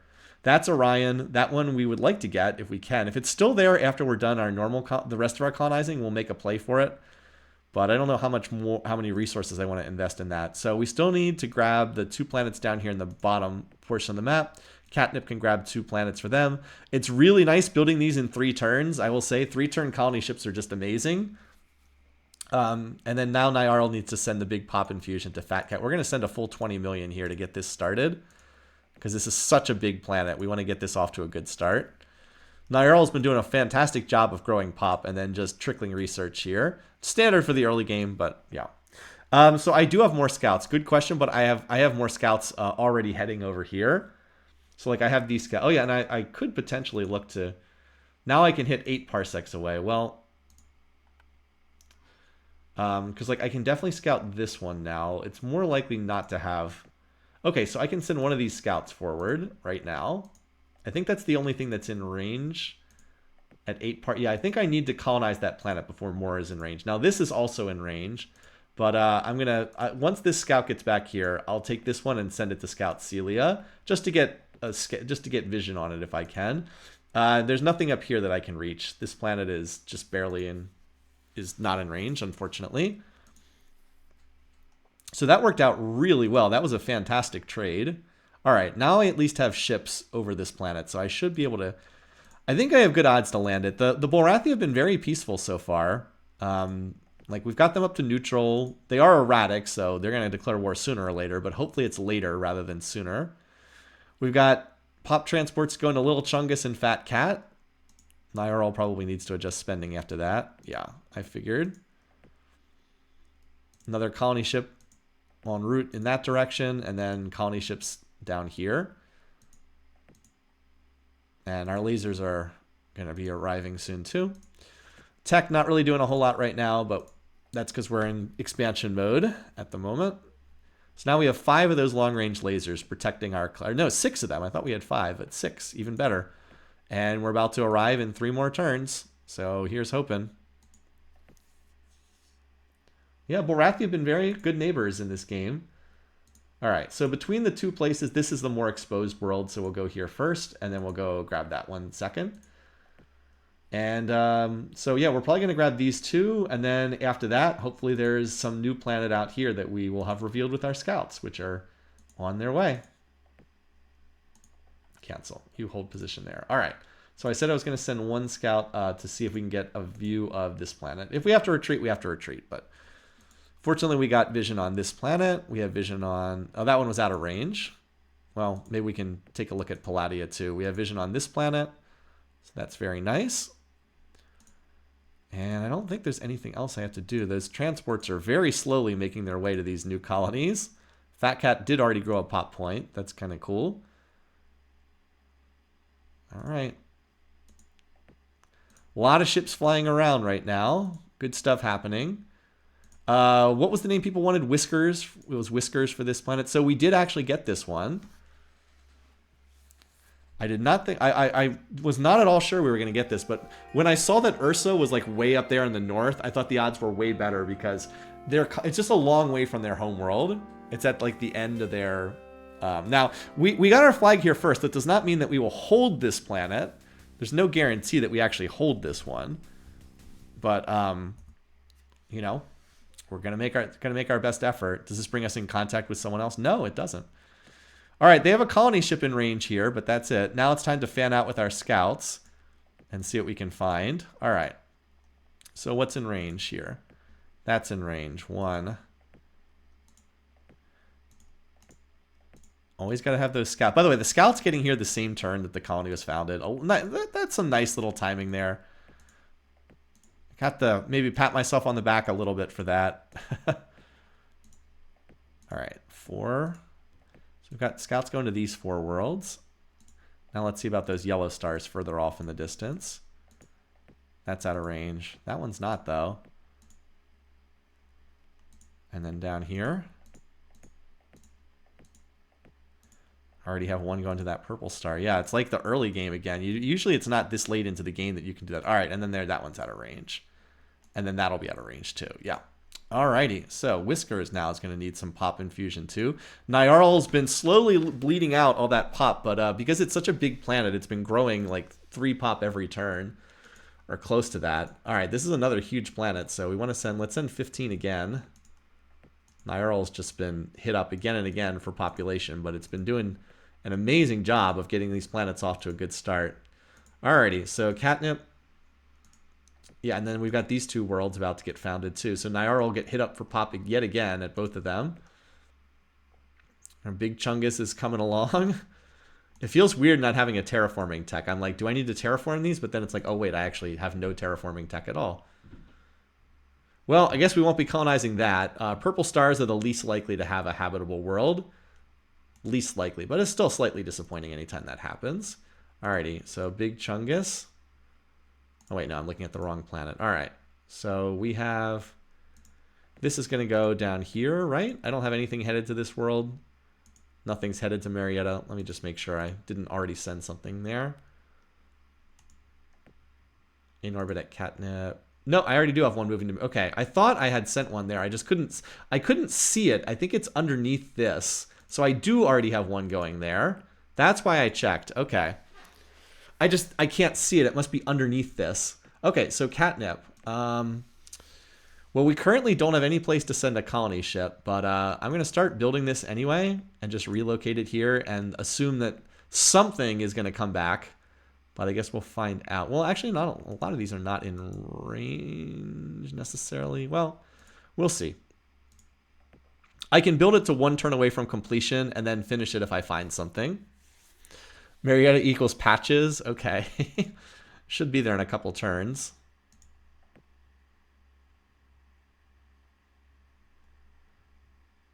It said that there was a ship move. Oh, this ship. Here it is. Here's the ship moving to Marietta. I missed that earlier. Okay, so we've almost colonized the whole immediate area. Starting to fill up the tech bubbles. Look at all these scouts fanning out. It's pretty wild.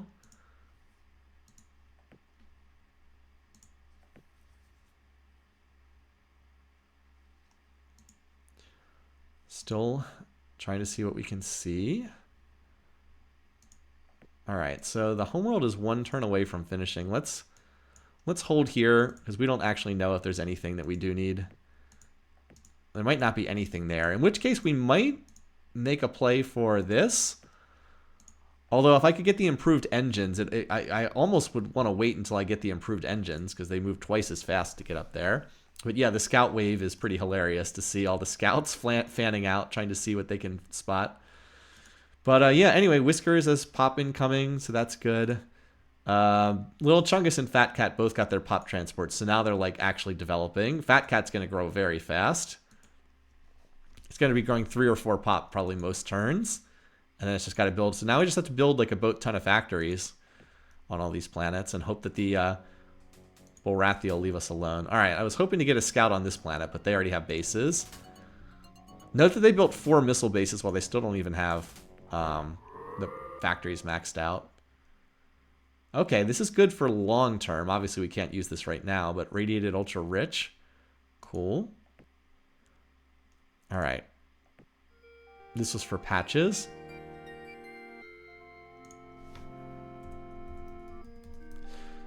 What a difference this galaxy from the first game that I tried, right? Like it's just night and day. It's not even not even comparable to what we were seeing in that first game, which had such terrible luck. All right, you can come back down here to Whiskers for right now.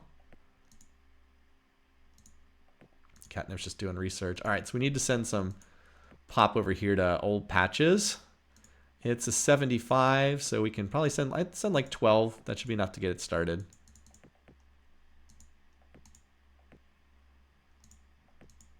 There we go.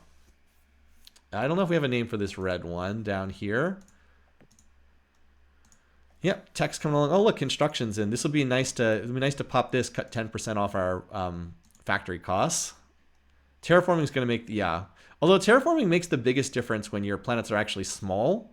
Okay, so these are more hostile worlds. It's not unexpected. Garfield, I love Garfield for this one. Ginger, not bad, but I like Garfield for this one.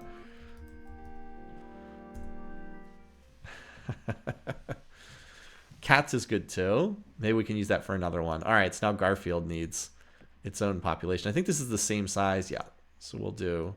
Actually, it's 10 million smaller than Patches. We'll do 11 million then. Get you started. Okay.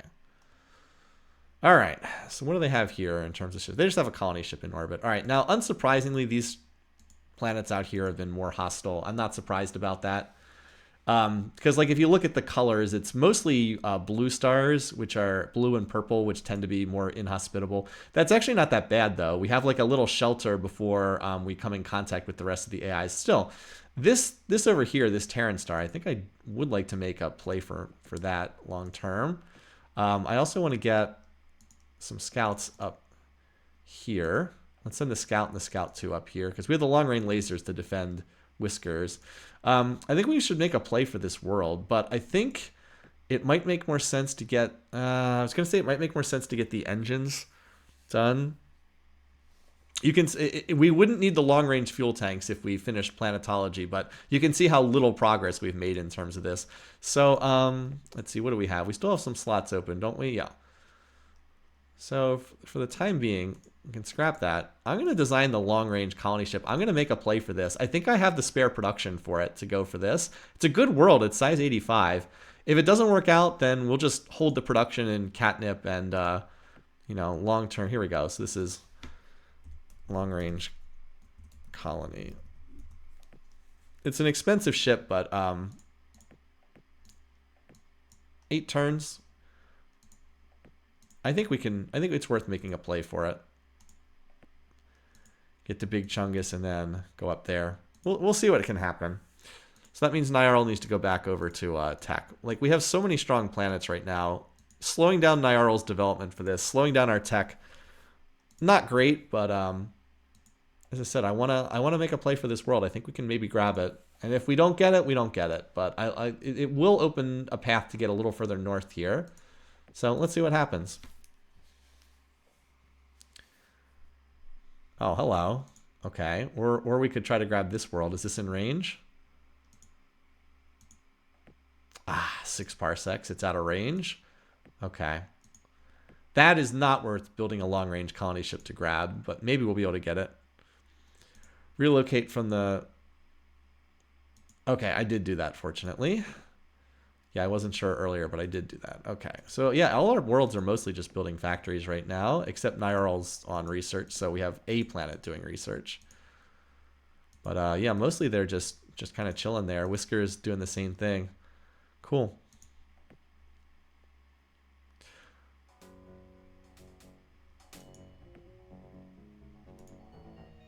Sorry. This is one of the toxic... I think this is a toxic planet. Oh, nice. That's nice. Well, no choices here. I would have liked to have taken Duraloy or something, but I guess we're getting II-8. Oh, hello. Another potential target. Where's that one? 7 parsecs. Okay, well, if we can advance our tech, we'll be able to build long-range colony ships and maybe make a play for these. It appears as though this region to the east this region is still pretty uncontested. There's probably an AI over here, but this particular area doesn't seem to be too crowded. So that's certainly a good sign. None of the AIs seem to be running away with things thus far, so I'm pretty happy with that. Anyway, so we were able to chase... we chased them away from this bear. I wonder if they have enough tech to colonize this. They probably do not, but if they do, we just chased them off that barren world for at least a little while. Notice that the Bulrathi are still on 5 planets. They have not been expanding. So yeah, there's more planets, but it's like beyond this wave of hostile worlds, so it's going to be tricky to get over there. Good news is, though, the increased construction tech is pretty nice. Now our factories are 10% cheaper everywhere. Let's move a tick over to propulsion here. This would give us warp 2 engines, which would make moving around a heck of a lot easier on this map. 6 turns away from this. Obviously, it's costing me a lot of research to build this, but if it gets me a whole nother world, I do think it's worthwhile. Anyway, hopefully we'll... Oh, there's another AI, Darlox. They're at the Inferno worlds. We'll just chase them away. I don't have a spy report on the bears. There's more hostile worlds. So a lot of hostile worlds in this area. Now imagine if this had been my neighborhood, all these hostile planets. Instead, I have I'm in like the Garden of Eden here. But yeah, I can't really expand much further. Just there. This is Orion if you're just picking up the game. So that's why there's nothing there. There must be AI. This must be either hostile worlds near the bears, or there must be AIs up here. Otherwise, they would have expanded to those worlds. I'm guessing it's probably a combination of both. Some hostile AIs and some hostile worlds. Anyway, so yeah, our planets are building up. Big Chungus is going to max out first. It still needs quite a lot of factories, though. You can see it needs 180 to max out, and it's on 50. But it is building them at 7 per turn now, and it's over 50% pop, so that's all good. Coming along. All these worlds are going to take a little while, but once they max out, they'll be strong. Oh, Cylon's over here. Okay. Look at this. We chased them off this. We get here like 2 turns ago, and now we chased them off this planet. They'll get it eventually. I don't think I can realistically fight for these planets. I think they're just too far away. But, I mean, if we just delay the AIs colonizing them, that's good. Like I said, if I can get some of these hostile worlds and build up what I have, I'll be pretty happy with the setup in this game. What's our smallest? Yeah, I don't think we have anything smaller than 65. Oh, I guess this doesn't tell you the total pop. But yeah, I don't think we have anything smaller than the 65. So we have 100, 105. There's the 65 Garfield, 95, 75, 75, 90, and 110. I mean, that's wild, having all these humongous base size planets. All right, down to 4 turns left on the long range colony ship. Everything, we're just kind of chilling here.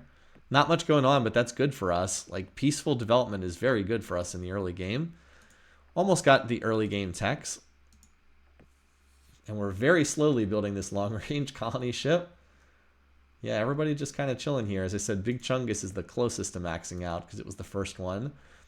Like Fat Cats, which was much slower in its development, is already up to 6 factories per turn. And then Whiskers is the other one we're trying to watch. This one is the most recent planet, so yeah, it's just starting out with factories. But so far, the Bulrathi have been good neighbors. They're not building up a big fleet here at Kiena. Nothing like that. So far they've been good neighbors. More AIs. Alkari now. Alkari, you stay the heck away from me. Oh, of course, here they come trying to be obnoxious. Well... And they already have movement 2 on the combat screen. All right, where was that we're retreating from? I'll stick around and see. As I said, I don't expect to be able to get that planet over there. But, like, again, I just want to be not in contact with the Alkari, because they'll declare war and they'll try to get everybody else to declare war. All right, here we go. Back again. This is the same planet, by the way. I'm just holding position. All right, so we did finish the long-range colony ship. Okay. I said we're just going to continue to hang out here. Alrighty. Well, Catnip, you definitely go over to research now. And that means Nyarl can finally build some factories for itself. It's gotten some here and there. It's got 47 factories, but it's certainly been taking its time to build factories. Anyway, so we're just, like we said, just chilling right now, hoping that we can... Time is definitely on our side. scout some at the bottom of the map. Oh, maybe there is some space for more at the bottom of the map. Let me see that. Sleeping Roger might be right.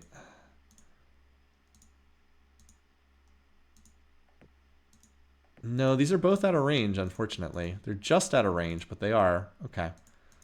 Continuing to try to hold position here. Nope, unfortunately they are out of range. I can't... Don't have quite enough range to get to them. Anyway, that says 2 turns to get there. Oh well. And then it's how many more turns from there? And then another 7 turns? Well, we'll see. Hopefully that planet remains uncolonized by the... whatchamacallit. Oh, this is an armed colony ship, but it might have missiles.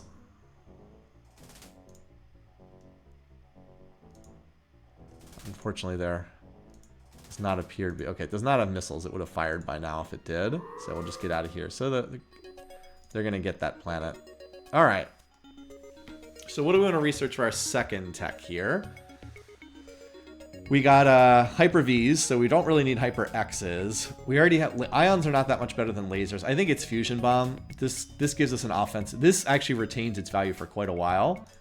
So we'll pick up the Fusion Bombs. Now, obviously, I'm not looking to fight someone in the immediate future, but as I said, it's going to be good for the time being. Now, where was the planet that I just retreated from?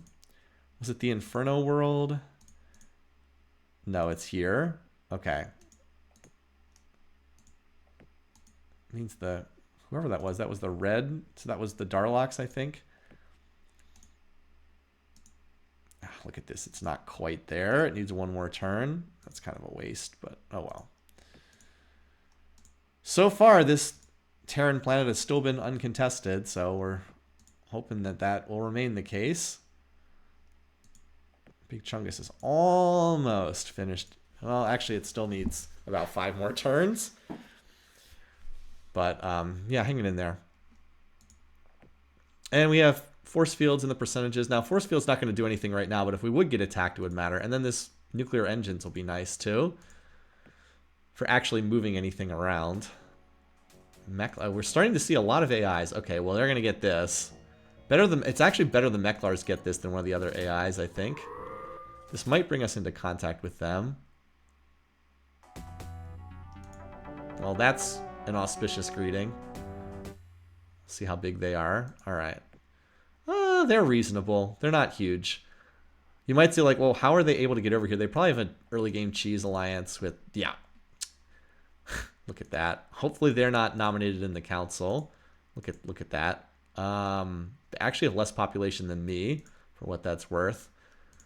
Just annoying when someone has all those alliances. Anyway, we're not looking to fight them. They're xenophobes, right? So they don't improve much. Also technologists, but let's go ahead and sign them up to trade. We're not looking to get into a war right now. Okay. Hand lasers for Hyper Vs? Sure. I don't mind giving them Hyper Vs. Hand lasers are always good to have. Yeah, xenophobic means you're allied with everyone in the galaxy. I've said before, it's one of the few things that really does annoy me about Master of Orion, is the way that the AI will just sign alliances like it's nothing. It's very difficult for the player to get alliances, but the AI will just sign them like at the drop of a pin. Actually, no, let's go down here because we might be able to scout the bottom of the map if we can improve our tech a bit. More useful to have you down there, I think. Anyway, all right, so now we can send this long-range colony ship forward, which it increasingly looks like we might get this. So the hilarity will be I'll probably get up there and... no, I wanted to cancel my relocate order. And watch, I'll get up there and like 2 turns away from colonizing it, then the Borathi will show up with their whole fleet, and I'll have to turn around. Hopefully not, but we'll see.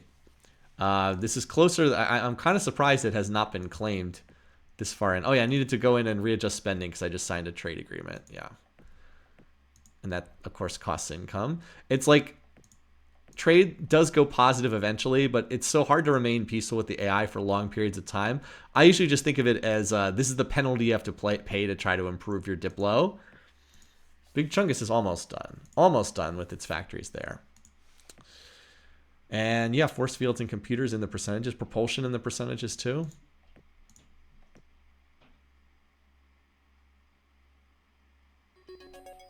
Okay, now we'll be able to see a little bit further away, and I have no choice. I have to take BC3. This is unfortunate that there's no Robotics 3. That's a bit of a shame. Not an option, unfortunately. Here the little indicator says max, but we know that we're still 34 factories short, and we'll grow the pop to fill up the planet once it's done. Yeah, so just kind of chilling here. How's Nyarl? Nyarl's like halfway on factories. When a planet's halfway, it usually is like about 7 or 8 turns away from being done with it. Fat Cat is not quite to halfway yet. Would it make sense to be... I mean, if I see any kind of aggression from the AI, then maybe. But for right now, the only one who could threaten it is the Bullrathian. They've been so peaceful. I also don't really want to build ships until until I discover the propulsion and I can move at Warp 2. Because it just takes forever to get up there if I don't have Warp 2 engines. So I would want to wait until I at least have that. And yeah, the AI, for whatever reason, really struggles to target things on the edge of the map. I know I've said that before. All right, well, here's something. Hello, where's this going? It's probably going here to Colossa, but we got to keep an eye on this. So let's see if we can... It's probably heading to Guyana. I think that's where it's going. We just got to keep in mind. So it is like right just barely to the northeast of where the S is in Kalis. I'm going to try to figure out where it's going from that. I have no idea what's on that Punisher ship design. But that does mean Whiskers might want to start thinking about missile bases soonish. It's at the point in time where it can start to build them. Once this pops too, we'll be in better shape there. Because the force fields, that'll make us invulnerable against lasers, if not anything better than lasers. But yeah, doubling speed means a lot. I really need to watch where this ship goes in between turns. There's also a bunch of AI ships buzzing around here in the uncontested area. Mostly scouts, but their Meklar have a real ship as well. They'll chase off my scout wherever they get when they arrive. But yeah, these just being colony ships is nice. Anyway, I'm going to watch this ship again, just to the northeast of the S in Kalis. We're trying to plot where it's going. Okay.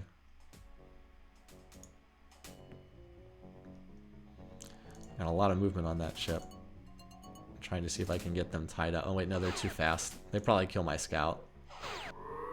Oh, we managed to get out. Well, that's nice. The Class 2 deflectors and personal deflector, always nice. Hopefully we'll have Class V available at the next tier. All right, so we managed to retreat there. All right, now where's the ship going? So it was right here before, and then it moved here. I'm actually, this is like the most low-tech thing imaginable. I'm actually going to get, I have like an index card here. I'm going to try to measure on my screen to see where this is going. It was like right here. Okay, I'm not targeted. You guys can't see this, but the little card, it's headed for this star right here. I lined it up like with this index card used as a ruler, and that's where it's going. So it's not headed for... I'm very confident this is not headed for me. Yeah, that's the only place it can be going. It's either that or Guyana. It's one of those two. Very high-tech solutions here. It's not headed for Whiskers, trust me. So I do not need to stop... don't need to stop building industry and crash build bases here. If I'm wrong, then, well... If I'm wrong, then I'm wrong. But I'm reasonably sure that this is correct. Sleeping Dragon says, I keep a ruler on my desk for fleet pursuit in FTL. I remember there was a mod that would show you like where the rebel fleet's going to be in like 2, 3, 4 turns. Okay, so we only need 6 more factories here to max out. So this planet can stop building the factories. 6 more factories. So that's... 6 times 9, 56, right? In any case, this will do it. And then we'll use the rest to grow pop. It's inefficient to do, but we want to max out the planet while things are peaceful. We want to get max pop on there, and then we're like all configured and ready to go. We also really do need to get some terraforming tech. Like missing +10, +20, and +30 is pretty bad. Maybe we'll be able to trade with that from some of the races down the road. I would love to pick up like a +20 terraforming or something. All right, I'm going to keep watching where this ship is going because I'm pretty confident it's not heading to Whiskers, but I'm just going to keep my eye on it. As I said, I'm pretty confident I'm not the target. Yeah, the Icario being annoying again. What's new?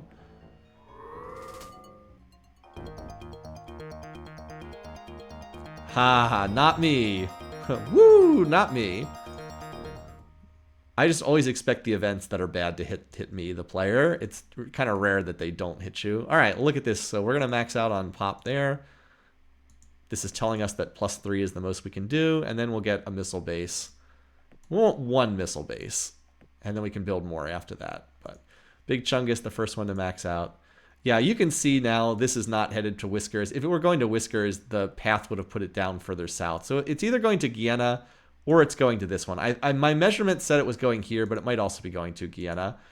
And all right, they are building some more ship. Okay, they're starting to build some warships now, so we're definitely going to need to have some defenses. But I mean, we can build a base in 2 turns here if we use reserve spending, so that's always a good sign. But for right now, we're just going to keep, as long as the AI is ignoring us, we're just going to keep pumping those factories. It's a shame I don't have a rich planet, so I can't feed the reserve and use it to double spending anywhere. But I can't complain about my neighborhood. My neighborhood is absolutely incredible.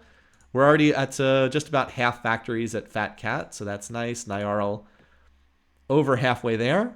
So our planets are starting to get there, and then we'll go from there. Yeah, none of these... Okay, the Mekla are way up there. Okay, but we've almost grabbed this planet in the northwest. We are only 3 turns away, and then we can send the scouts forward. Actually, why don't... Oh, I was going to say, why didn't I send them now? But I don't have the range to get up here right now. I knew there was a reason I hadn't sent those scouts forward. And once our planets are actually done maxing out, our research will accelerate significantly, and we can start hitting higher tiers of tech. Mostly, though, we just want to chill in the corner for right now. I do think the Bullrathi will probably be a good target to go after long term, because they seem pretty small in this galaxy, and like they're just the most natural target. But maybe we can get some more terraforming tech too. It sucks that we don't have any of these. If we could get like controlled toxic, that would open up several more planets to get. So we'll see. But we also really need terraforming tech too. Anyway. Let's see if they have any terraforming tech to trade with. They might be willing to trade me something. I'd be happy even to get like +10. Yeah, what do they want for it? Hyper-Vs, let's do it.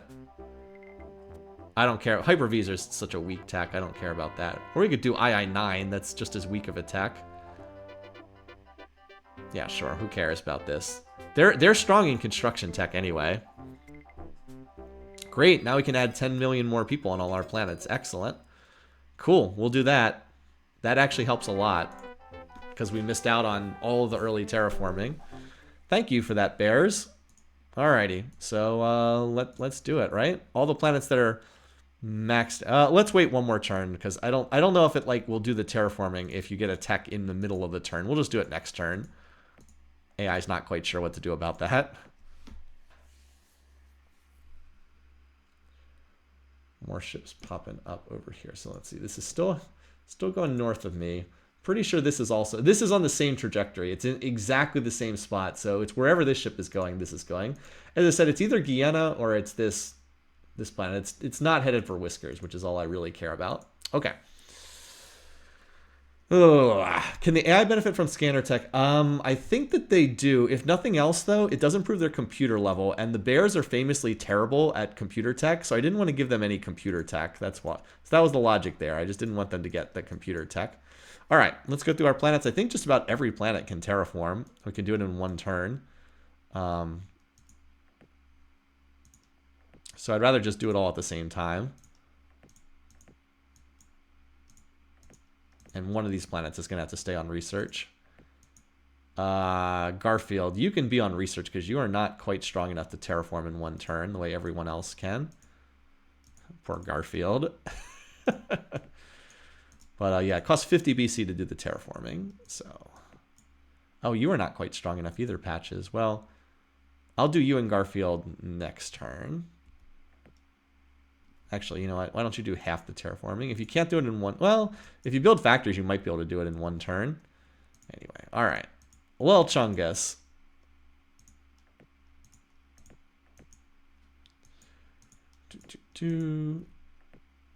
Big Chungus. Okay.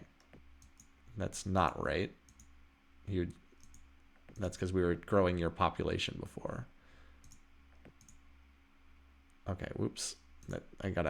I did not measure that correctly. There we go. I have to measure out the waste spending first, and then the eco spending. Ah, come on.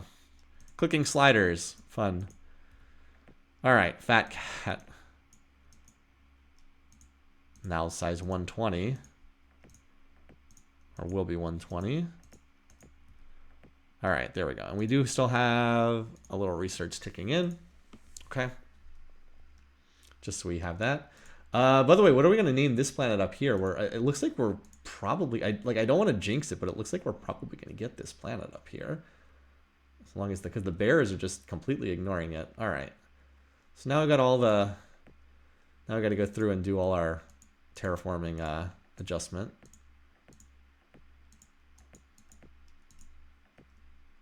So we only need 5 factories here. Deep Cat 9. Deep Cat 9 is pretty funny. So we only need, as I said, we only need 5 factories here. So we can just do this. That'll max out factories. Put the rest in 7 pop. That should max out that planet. I like Deep Cat 9. It's just very silly. All right, Whiskers. Yeah, now you're pop 115 max. Jeez. Now you got even more factories to build, but the good news is you have space to build them.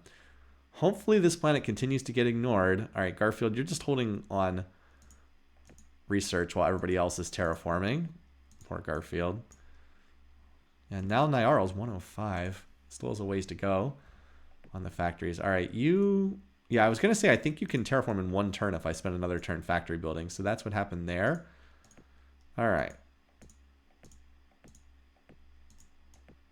Industry. Most of these planets just need... All right, so you also were just about maxed out before. Big Chungus. All right, so you need 8 factories. That's 8 times 9 is 72. It's like a math test here. Okay. So that'll max you out on factories and then put the rest in growing pop. Okay. Fat Cat is not quite there yet. All right. We still have something going in tech. Yep. Hopefully the propulsion will pop any turn now. And we're just going to keep an eye on what's going on up here.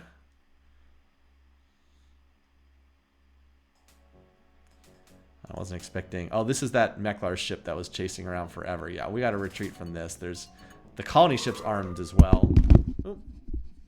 Actually knocked the microphone over. All right, we did in fact get that. So the heavy investment in the large, in the huge design, it did at least get us to this planet. Now, that's not to say that we're going to hold it, but hopefully. Deep Cat 9. Big Chungus and Little Chungus. Well, we're also going to get vision up here as well, which is nice. All right, so yeah, we maxed out that and catnip. All right. So now they got a colony ship incoming. Well, we'll see. Maybe we can chase them away. Hopefully the colony ship is not armed. So the Meklar are up here too. Interesting. Now I would love to get some ships up there. Hopefully this ship is still unarmed. I don't know if the AI has armed their colony ship yet. Hopefully they have. We're definitely going to send 1 scout here. So let's see what happens with this ship. I don't want to send pop transports over to here and then have it be interpreted as an invasion. We could try signing a non-aggression pact with these guys, though, because they won't go after your colonies if you have a non-aggression pact. You can still clash in neutral space, but they won't go after your colonies. Also, by the way, the Meklar are starting to get kind of big. I don't know that I like that. Bullrathi are pretty small, though. Let's see if we can get the non-aggression pact with them. They might be willing to. They might also not be willing to, but we can try. Just managed to cut the bears off. All right. Okay, well, they didn't want it. Okay, well, we tried. Worth a shot. Let's see about these guys. First of all, is there anything we can trade? All right. Well, AI not in a friendly mood at the moment. So they're just allied with the Bullrathi. Their billion early alliances are gone. I definitely don't like both of them being allied. Anyway, so yeah, I'd like to get some ships up there, but I kind of would like this to pop so I have 2 movement per turn first. Anyway, people were asked, Link Mario Samus asked, how's Sydney doing? He's doing great. Let me go ahead and micro this turn and then, all right, so we can go back onto science spending here. Catnip's now maxed out. That's very nice. It'll grow the pop point in between turns is what that's showing. All right, Whiskers, same thing. Whiskers is still really the point position world right now. Garfield, now you can look to terraform. Let's do it. We'll do it. You don't have enough production to do it in one turn, but we can do it over 2 turns. Do 25, 25. Now's a good time to do that. Nyarl, you're good. All right, looks like our spending is good there. All right, you have finished as well, so you can go back to factory building. Patches. All right, Deep Cat 9. Yeah, we need to send pop transports up here, but as I said, I want to see if we can hold this first. Hopefully we can just chase that colony ship away. The worst thing would be is if I sent pop transports and then this got conquered by the AI, and by the time I got up here, it was interpreted as an invasion, which would be a disaster. I have had that happen in some games. All right, so you just need +2 pop. And let's get 1 missile base, and then you can go over to research as well. All right, we're pretty much done with the terraforming now, but that definitely helped us. Now our planets are up to 1,300 per turn. Ships are down to just 0.6% because we've increased our overall spending. And this should probably be popping soon. So the next big tech, unfortunately, we did not hit Robotics 3. That was not an option. This does not do very much for us. This does not do anything until we're fighting people. This does not do anything either until we get to the next tier. I guess that the nuclear engines is probably the biggest thing. We don't have a lot of good techs in the queue at the moment. All right, so I'm going to say this, and I'm not turning this off just yet, but I want to play a little bit further. But we did have the request. What are we playing? These are the Mercians. Okay, so we had a question about Sydney, so let me go ahead and show real quick. We had a couple good pictures recently of William and Sydney that I wanted to show. Okay, hold on. Put this on the desktop real quick. Okay, so you can see. All right, so if you asked about Sydney, he's still doing fine. He's definitely an older dog now. He's just about 10. He's 10 and a half years old, believe it or not.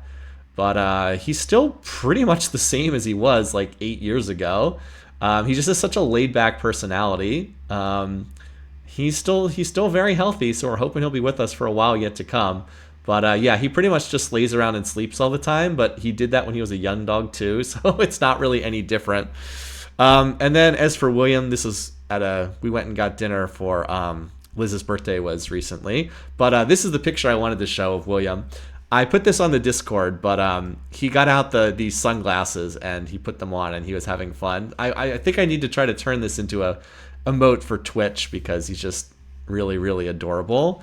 And then there was one other one that I had of him. Here he is with Sydney, by the way. He was messing with Sydney, and Sydney was like, can you go, please just leave me alone? It's like, please just leave me alone. This is when we were watching the Ravens game, which did not go very well, but nothing more to be said about that. This one I also really like. So he has a chair with his name on it. Obviously, he can't read yet, but he does like sitting in the chair. And for some reason, he adopted this pose while he was drinking one of his bottles. I don't know what he was doing, but it was pretty funny. I don't know quite what to call this, but yeah. So I figured I might as well share some of these because as I said, he's pretty cute right now. Alrighty, let's go. We'll go back here. Alrighty, yeah. Let me minimize this then, and okay. I think it's set up again. Alrighty. Yeah, if there's one thing I wish there was some way that everybody who watches the stream, especially those of you who have been here for years and years, if there was just some way everybody could like have the chance to come pet Sydney, because he's such a fluffy dog. He really is. Anyway. Okay, so yeah, on the game. We probably should be having the first council vote sometime soon. Looks like I have more population than the Bullrathi. They might be against the Meklar, but the Meklar don't have like a million cheese alliances, so I don't think I'd be at risk of losing the game. Anyway, that's the hope anyway. So this colony ship is definitely incoming here. All right, Big Chungus finished its missile base. We'll put it back on reserve spending. So yeah, this ship's going to come in here, but I'm hoping that they'll just see my scouts and be like, oh no, scouts, and turn and run away. And we'll go from there. I wish I had the scanner that let me show where these ships are going. It's always annoying when you don't have that. The good news is by the time these guys get here, I should be able to have missile bases up. Of course, it always depends on what's on those ships. If they have lasers, then there's no threat. If they have something better than lasers, it's more of an issue. But like we're already at the point where, what is it? Big Chungus is maxed out. Little Chungus is not far off from maxing out. It's like 5 more turns to build the factories, and Whiskers is a little further off. But if Whiskers came under attack, I could start pumping reserve spending in. So that would help there. And our tech should start advancing at a much faster rate now that our planets are starting to max out. I think Fat Cat might be like one of the next ones. It's already doing 16 factories per turn, which is pretty wild. And Garfield is almost done terraforming. So again, we're still just chilling here. We're hoping just to look innocuous, not get bothered. All right, please just retreat. Ah, crud. Okay. Let's see if we can get them stuck on the rock dance.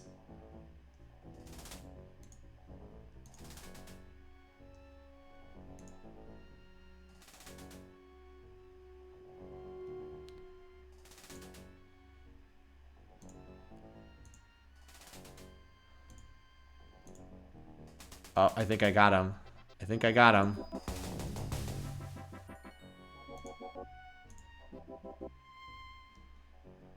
Retreat you. I got him. Got him.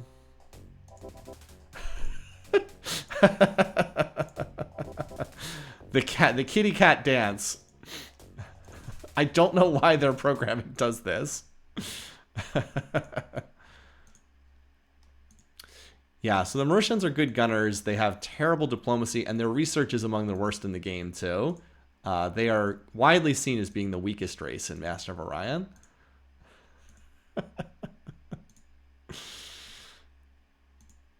I'm hopeful that they will now retreat after this and leave me alone on this planet, but we'll find out. I don't think they get the scout on this world from that. All right, there's nuclear engines finally. All right, unfortunately, the only option to move forward is range 7. Not really what I want. I'd really like a better... Well, if we get warp 4 at the next level, that's fine. All right, what's going on up here? Are they going to turn and retreat? Yeah, they were going to retreat. Look at that. Look at that. We chased them off with 2 unarmed scouts. They did not get the scout on the planet. Yeah, see, they've got the backwards facing ship and everything. All right, Big Chungus, go get some pop for this planet. Let's do 10 million and then, or whatever you can grow back in one turn, because you're all maxed out. You can, yeah, you can probably do 10, 10, and then that'll get it to 20 million to start. Let's go. Let's go. Nothing like the scout dance. We literally just skated back and forth, and then they turned and ran away. Oh man, that's a lot of fun. All right, yeah, the Bulrathi have just not expanded. They're really, I don't know what they're doing, but they're still stuck on 5 planets, so they are ripe for future expansion. Especially because like we kind of surround them on multiple sides. Anyway, so yeah, that's looking good there. Planetology, we're almost gotten the useless death spores, or we're halfway there. Almost. Sir, I have something unfortunate to report. Our pilots are idiots. No, I mean, they turned and ran away. I don't think they're going to bother me there. Now, maybe I'm wrong on that, but I actually don't think they're going to bother us. Okay, Nyarl is saying max, but it still has several turns to go, and Garfield's done terraforming. Got to stay on top of these planets just to avoid wasting resources. Yeah, I thought Fat Cat was probably going to say max, but see, it clearly needs more turns to max out as well. Okay.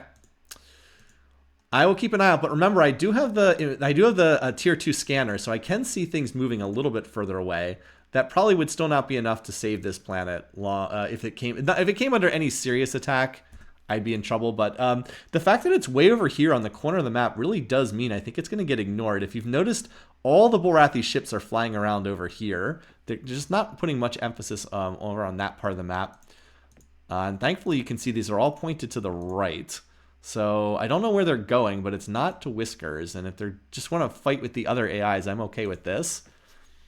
Whiskers is definitely going to need like 15 to 20 missile bases, though, as soon as it maxes its factories. It's how many factories? 85? Okay. It still has a long way to go, unfortunately, but as long as it avoids getting targeted, That's the goal, anyway.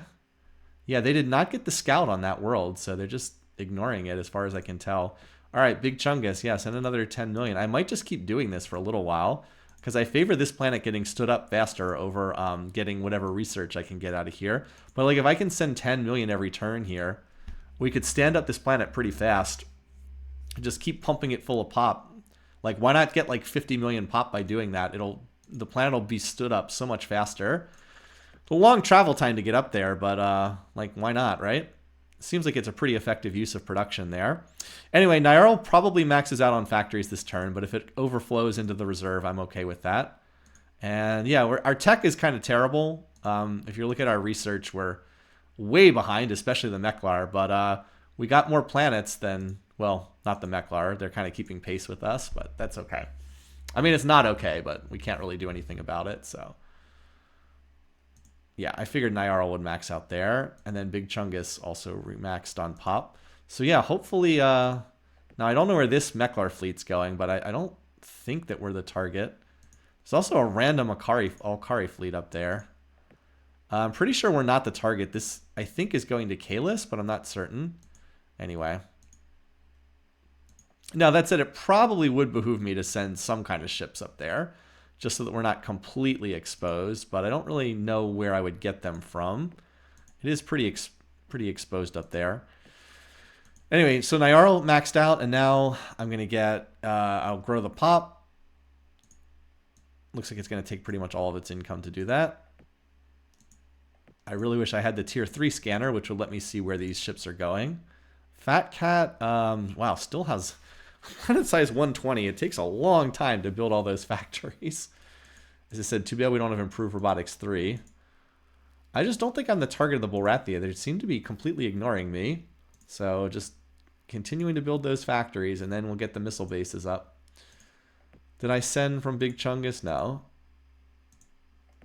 So a bit of a bold plan to try to get this planet, but I mean, it is a pretty big one, so. Anyway.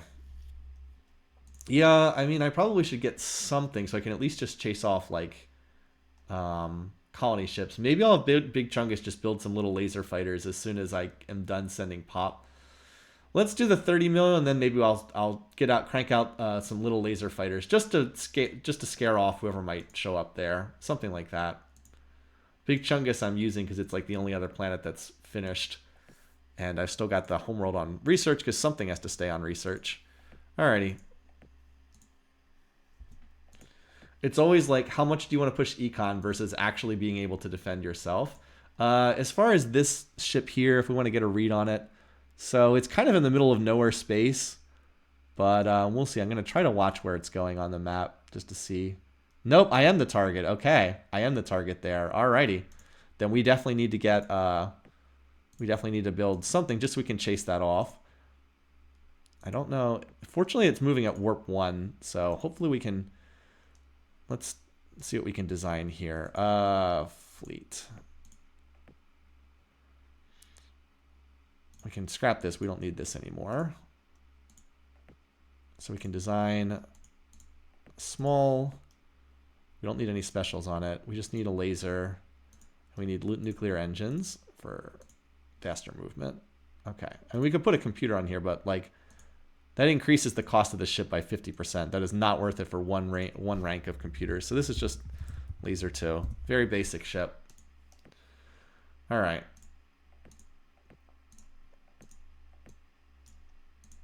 But we can get up there quickly. It'll be there in 3 turns with the relocate order. And Catnip is going to have some overflow production. Let's put this into some of these lasers. I'll just have you also head up there. I'm only going to have this do the lasers for 1 turn. But I want to send them up there as well, just so they can get there. And then I have some ships up there. So Nyarl, did you max out on factories? Yes, you did. So you can do research for this turn. And that should be enough to chase off at least a colony ship. If not much more than a colony ship. But give us a little help there. I don't know where the bears are sending these ships, but they're not going to Whiskers, thank God. Tundra. Okay. Well, that if we could ever get a hostile tech, like higher tier of habitability, then we'd be able to go there. All right, catnip. You're done. I don't need you to build more of these. We'll be there in 4 turns. I think that this is going to take 3 turns, and that's how long it's going to take the big Chungus ships to get there.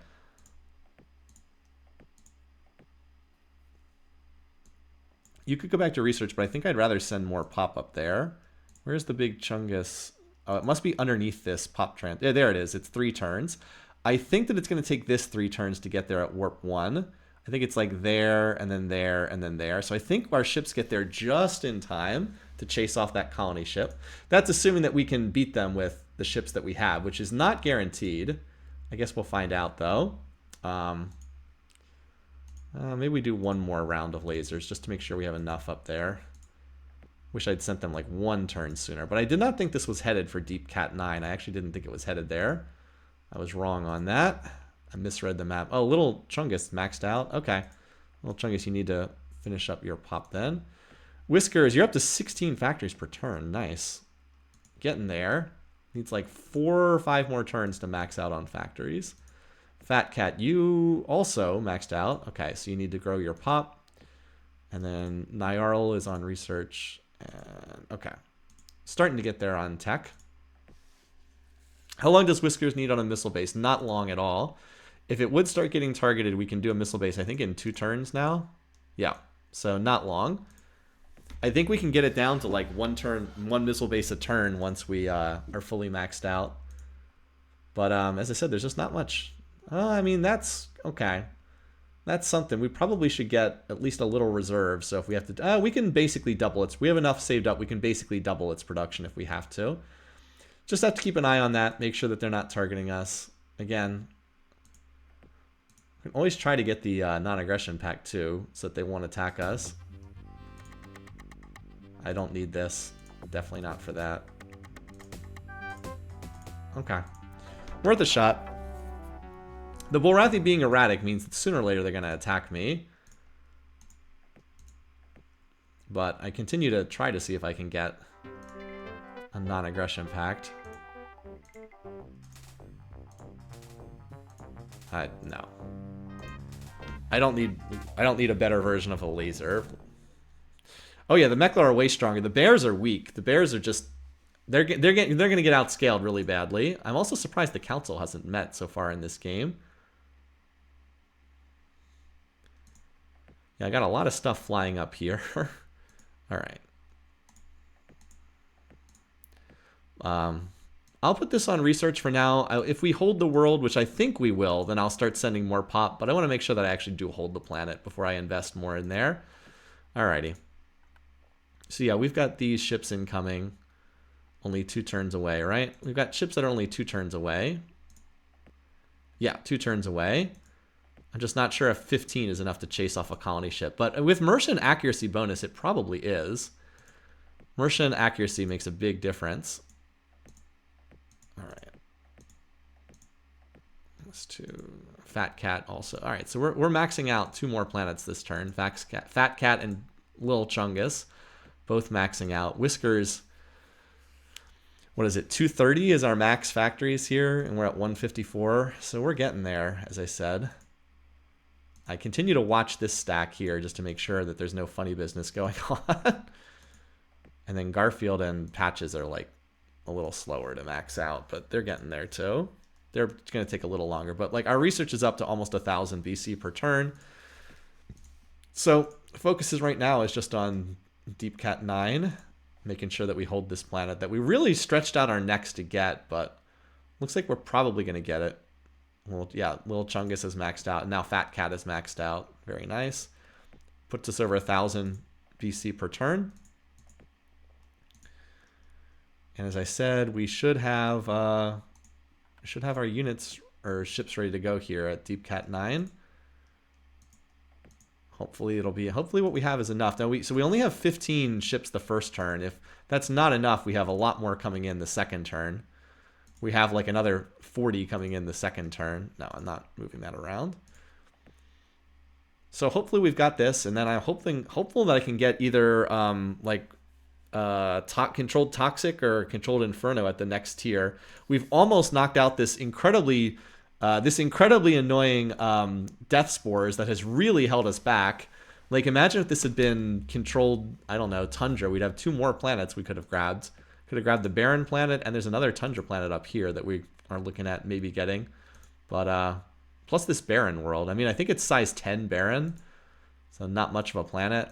Size 50. Okay, that's worth grabbing once we have the habitability tech for it. Whiskers is reading max now. That's good. Let's see if we can... Let's go ahead and save this just in case something wacky happens. All right. I want to be clear. I tried to sign a non-aggression pact with these guys. Oh, wait. What's that? Where'd they go? Oh, what happened to that ship? Oh, you know what happened? They lost their alliance with the Bull... Oh, no, never mind. I thought they lost their alliance with the Bullrathi and their ship ran out of fuel, but maybe they just scrapped the colony design they had. Okay. I think they scrapped the design that they had. That's wild. All right, well, let's get this. So we've got 30 million. It looks like we secured that planet. Very nice. So we'll continue doing this. No, we can see anything within 5 parsecs of our planets. We would be able to see it if we would be able to see it otherwise. They just I think they scrapped the colony ship and made a new colony ship design. I think that they redesigned their colony ship. Well, anyway, so let's send another 30 million pop up here. We've got 30 million incoming, so this will get it to 37, and then we'll send 10, 10, 10, and then that'll max it out, basically, and get that planet off to a fast start. Cool.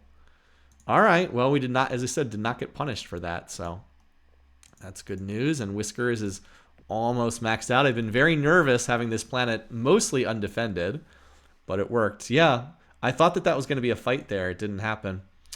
In any case, though, we're just trying to tech up for right now. Keep pushing higher techs, and then maybe we'll go after the Bullrathi after that. Although invading them by ground is a pain in the butt, but they look like by far the best target for expansion.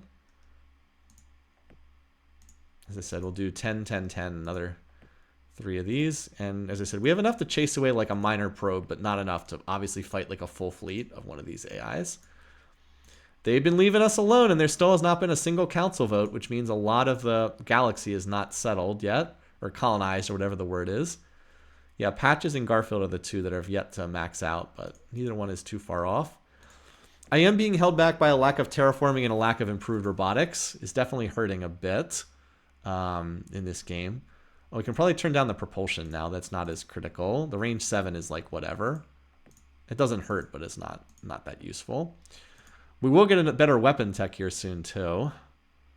I probably should do at least 1 more tick there. And this is pretty minor in terms of the reallocating spending. Next push would probably be to, once we've colonized it, so we're hoping to get enough tech so that we can colonize some of these hostile planets here. Like, there's quite a few hostile planets here. I would really like to get, as I said, get like controlled toxic or something and make a push for them. But then after that, we'd like to just get enough tech so we can hit the Bullrathi, but we're definitely not in a position to do that yet. All right, so like I said, have that. And then there was another planet that maxed out this turn on factories. I'm trying to remember which one that was. Was it Garfield? No. Was it Patches down here?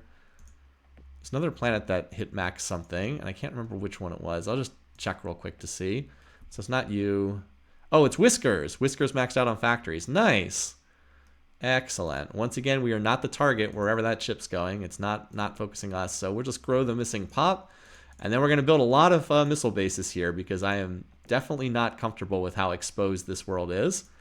We want this to be like our fortified base, and then hopefully we can use it to expand outwards here. That's the goal. But we have a number of techs, so we're about to hit in like every field of tech pretty soon. I guess not propulsion because we hit in that relatively recently, but everything else is either we finished it or we're getting close to finishing it. So that's good. Fusion bomb. All right, what's our next option? Oh god, where are all the techs in the weapons field? So I guess we're getting mass driver. It's not a bad weapon, but this means we're going to need to upgrade missiles. This means no scatter packs, which is bad. So we're going to have to try to get stingers at the next tier. Missile bases that are stuck firing Hyper Vs are not very powerful.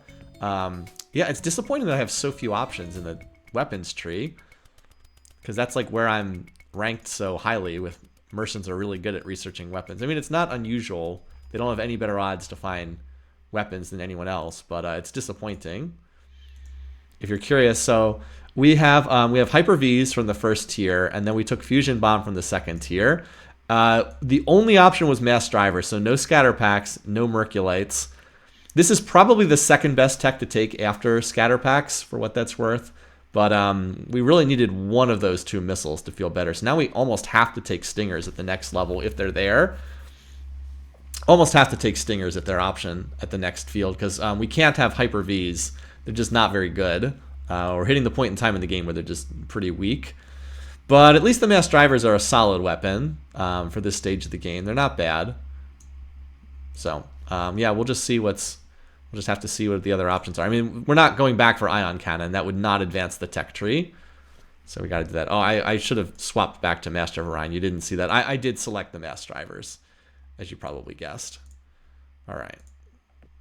Still just holding in there, neutral with both of these. Not bad. And we have a pretty firm grasp on our current planets. It's just we're a little hurting on tech to get more. I will reallocate more to planetology if I can get an actual hostile tech here. I might also be able to trade for something with one of these guys. I definitely do not want to try stealing, but I might be able to trade with some of these guys. Anyway, so Deep Cat 9 can probably terraform here. Now we'll do the terraforming while we can. That'll take it up to size 95. It feels like that's not even a big planet, but like it absolutely is a big planet. It just is small in comparison to some of the other ones I have. All right, Big Chungus.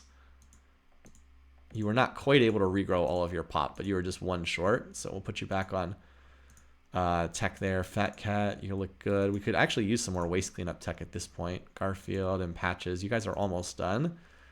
Patches, you only need, what, 5 more factories? So I'll reallocate most of your spending to Eco. And Whiskers, you're almost done too. All right, so Whiskers, you're going to max out in pop. Excellent. And now you need to just start building bases. You're just going to be on bases for a while because you are by far the most exposed planet that we have. Oops. Minimize chat there. Oh, it's a lot of Link Mario Samus posts. Okay. But it's been a great early game, to be sure. Like, it couldn't really have gone too much better. Okay, so Patches maxed out on factories, and then this should hopefully max it out on pop. Whiskers maxed out on pop and factories. 308 production. Excellent. And now you're going to build some bases. Deep Cat 9 needs another turn to terraform. We've got multiple techs in the percentages. Very nice. Big Chungus. Little Chungus, Fat Cat. Got some great shipbuilding worlds for down the road. And Garfield, you're almost maxed out too. You need a little bit longer. Might not be the... Usually it's better to try to confine the... Usually we try to focus on what's actually going on the stream instead of completely unrelated tangents. Just general rule, usually. All right, Patches is maxed out. Very nice. Now it can go under research too. And Garfield's almost maxed out. Needs like 2 or 3 more turns. So yeah, now our tech is starting to hum along, which is great. As I said, it's unfortunate that we don't have anything else that's useful at the moment. But, I mean, the AI is leaving us alone, which is all you can really ask for. One nice thing is when the AI leaves you alone, you can kind of burn through the turns in Master of Orion. All right, so we have auto repair or we have battle suits. Now, auto repair is always really nice.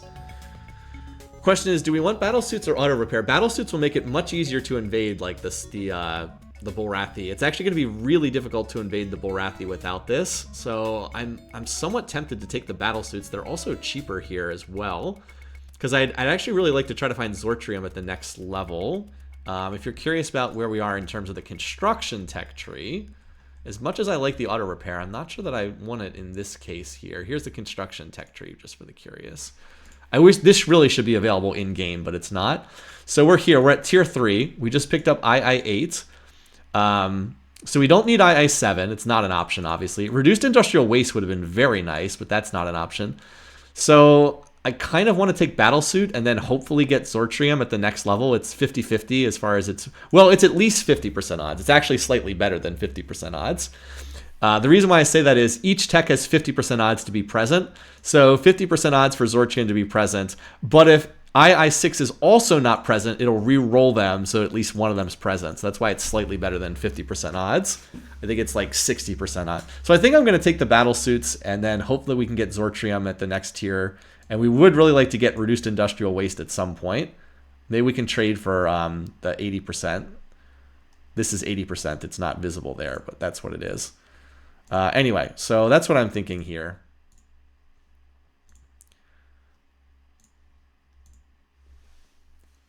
We have hand lasers, right? We have hand lasers and personal shields, but it's the Bulrathi. So, yeah. It's the Bulrathi. You have to have all the ground pounding tech when you're going after them. Anyway, so a whole bunch of other stuff in the percentages. Come on, planetology. We want to move on to this next tech. And Whisker's just going to be building bases. All right, you should be done terraforming now. Very good. And then we've got 30 million more pop coming in, which will pretty much fill that up. So hopefully that planet will be developed pretty quickly. Again, I can't really say much more about how happy I am the AI is ignoring me. I can't believe no one's colonized this barren planet yet. I'd have to think everybody has the tech for it. I do not, but I would imagine everybody else has to have some kind of hostile environment tech. It's kind of wild that I do not. Anyway, Garfield only needs 3 more factories, so we'll just do this, and that should max it out. All right, so yeah, Garfield, you can finish that. And yeah, we're getting a lot. So pretty much all my planets are just on research right now. So we're just going to, like we said, go through the tech pretty quickly. Whiskers is, I want to get up to like 15 bases, and then I'll feel safer there. But the Bulrathi have completely left me alone. I'd also like to start doing some spying. I was waiting for the next computer tech to pop, and then I'll try to at least see what techs the AI has. But I don't really like doing the spying until you have at least a couple additional levels of tech. All right, so yeah, we're up to, we're apparently elite when it comes to research. 1337. This horrible death spore tech has now gone all the way to 44% without popping as well, so that's great. We've actually wasted quite a bit of research there. I could probably micro it, but I think it'll just pop sooner or later. All right, BC3. ECM3 would not be bad, but I do like this scanner. This lets me see where the ships are going. So even though I have no ECM tech at all right now, which would be pretty good to get, I'm going to take this. I want to know where the ships are going. I want to know where I want to be able to see if I'm getting attacked or not. It's pretty valuable to have that information. All right, yeah, we're just kind of chilling here. We still have not 35% on force fields, 26% on planetology. But what we can do now is we can we're up to relaxed with the bears. That's nice. Let's at least see what they've got. We'll put 2 ticks towards them. Let's update our trade agreement with them. I know they're erratic, so it's probably worthless to try to do this, but let's upgrade this. Cool. So we managed to improve our relationship with them. Maybe we can upgrade our trade agreement with the Mechlars too. This is going to cost us some economy, but that's okay. Okay. If it keeps them off my back for the time being, it's very worthwhile to pay the econ penalty. So you can see now our trade income is negative, minus 93, so we're going to have to adjust spending for that. But as I said, it's worthwhile. Whiskers is at 6 bases. See, we have to tick up spending because we have to pay for the trade agreements that we just signed. Eventually they become positive, but usually the AI attacks you before they can get to that point. So it's kind of rare for them to actually reach that point. So we end up having to spend a little bit more. But we ended up spending like we lost like 100 BC of research roughly. I'm going to wait for force fields and planetology to pop, and then I'll see if hopefully I can get the spy report, and then I'll be able to see if there's any trading opportunities. All right, personal deflector. We got them both. Excellent. We don't have class 5. We don't have the planetary shield. That sucks. That's not good. We definitely wanted the class V planetary shield. And we have no choice to move forward except controlled inferno. We still have not hit a single terraforming tech. We missed plus 10, plus 20, plus 30, plus 40. But Hopefully we can maybe trade for some of them. They tend to be pretty commonly available. Okay. So, but we do have Controlled Inferno available. I'm trying to get to the map here. So Controlled Inferno would open up 1, 2, 3, 4, 5 planets for us to colonize.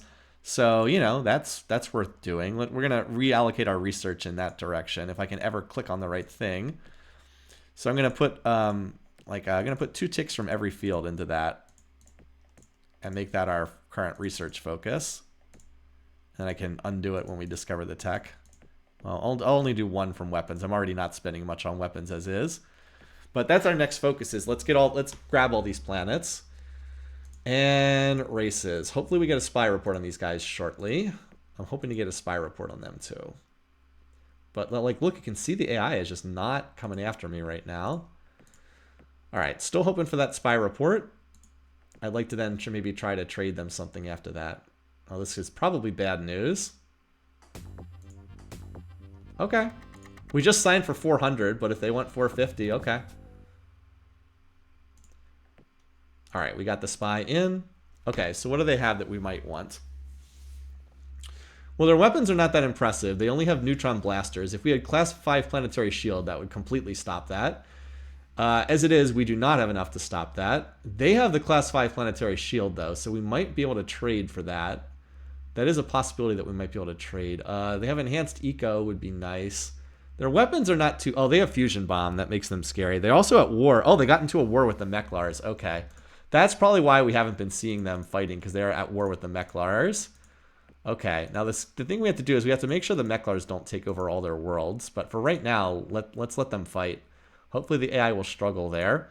Okay, let's see if we can trade for anything with these guys. I'm going to just see what they have. I'm going to screenshot what text they have here so I can look at this if I need to see if I'd be giving anything. Like if they want BC3, I'd be happy to give that to them because they already have BC2. Let's see if they'd be willing to give me anything. Yeah, we've been trading a lot with the Bears this game. No. Okay. Apparently they're not willing to give me anything better. We'll have to check back in later. If we can get far enough ahead in tech, we also could try stealing from them, but I really don't want to pull them into a war with me right now. I'm not looking for that. We'll try to go after them when we have more of a tech. We're going to start pulling away from them in tech because they only have 5 planets. So we should start to get more and more of an edge over time.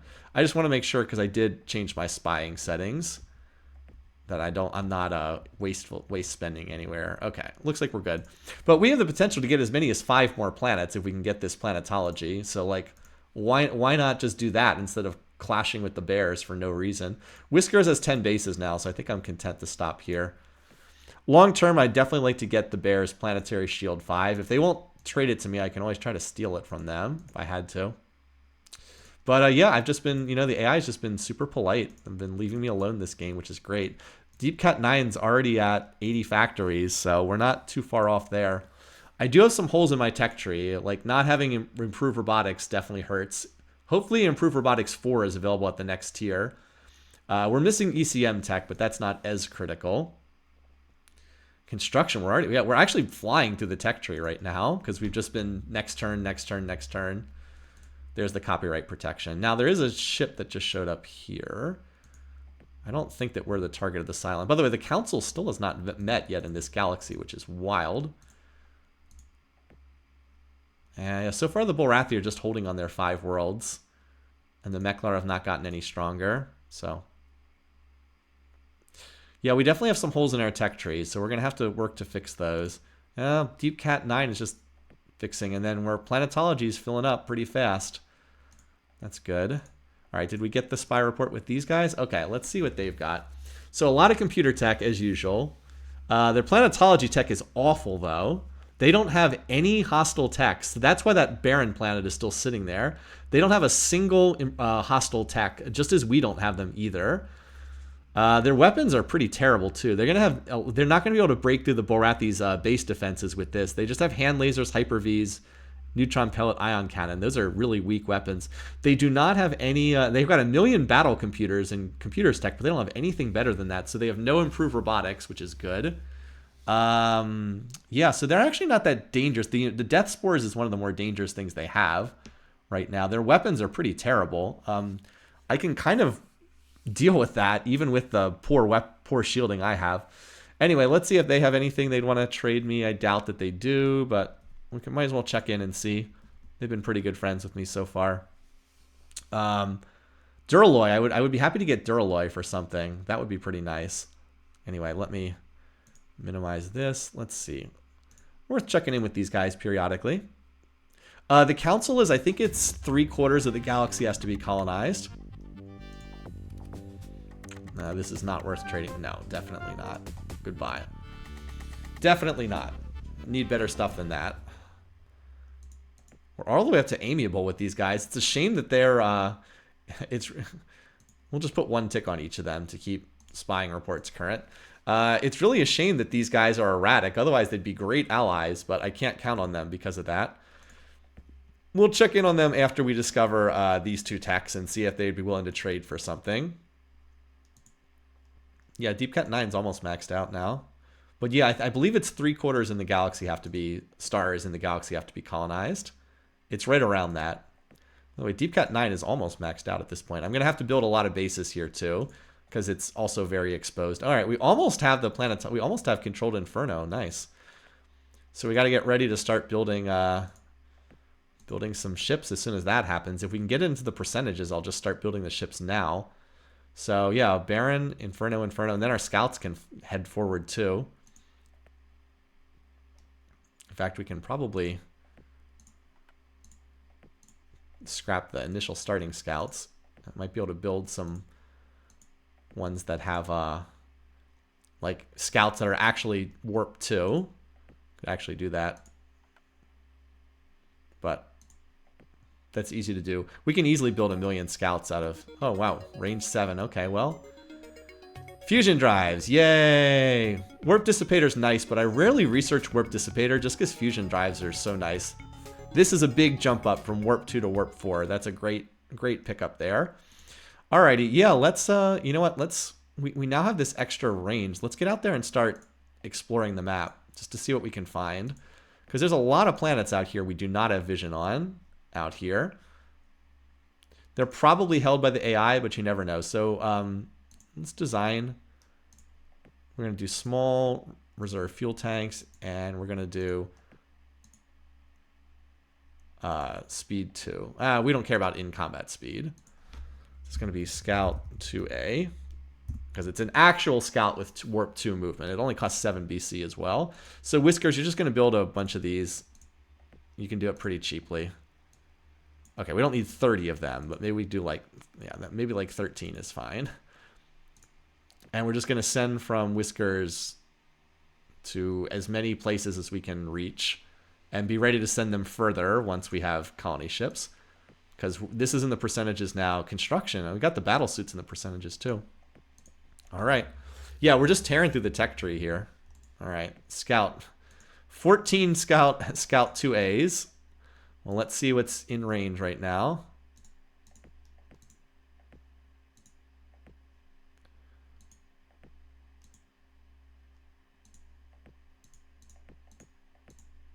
One to there. Okay.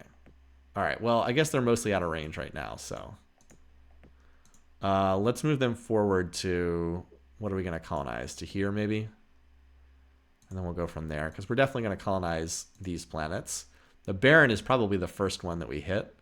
Radiated Ultra Rich we can't hit. But these will be ready to go and scout out more stuff. Actually, there's some planets down here I think we can reach. Hold on, let me belay that order. And get some of these. Where's the 13 order I have? Just...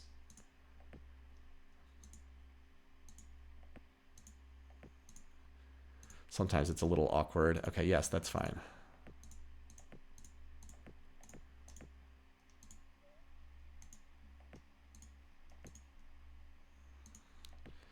The fact that I have to click off the other ships every time is a little annoying. All right, come on. No, not there. There. Okay. And these move at warp 2, so they actually move at like a decent speed. All right, I'll move you here. All right.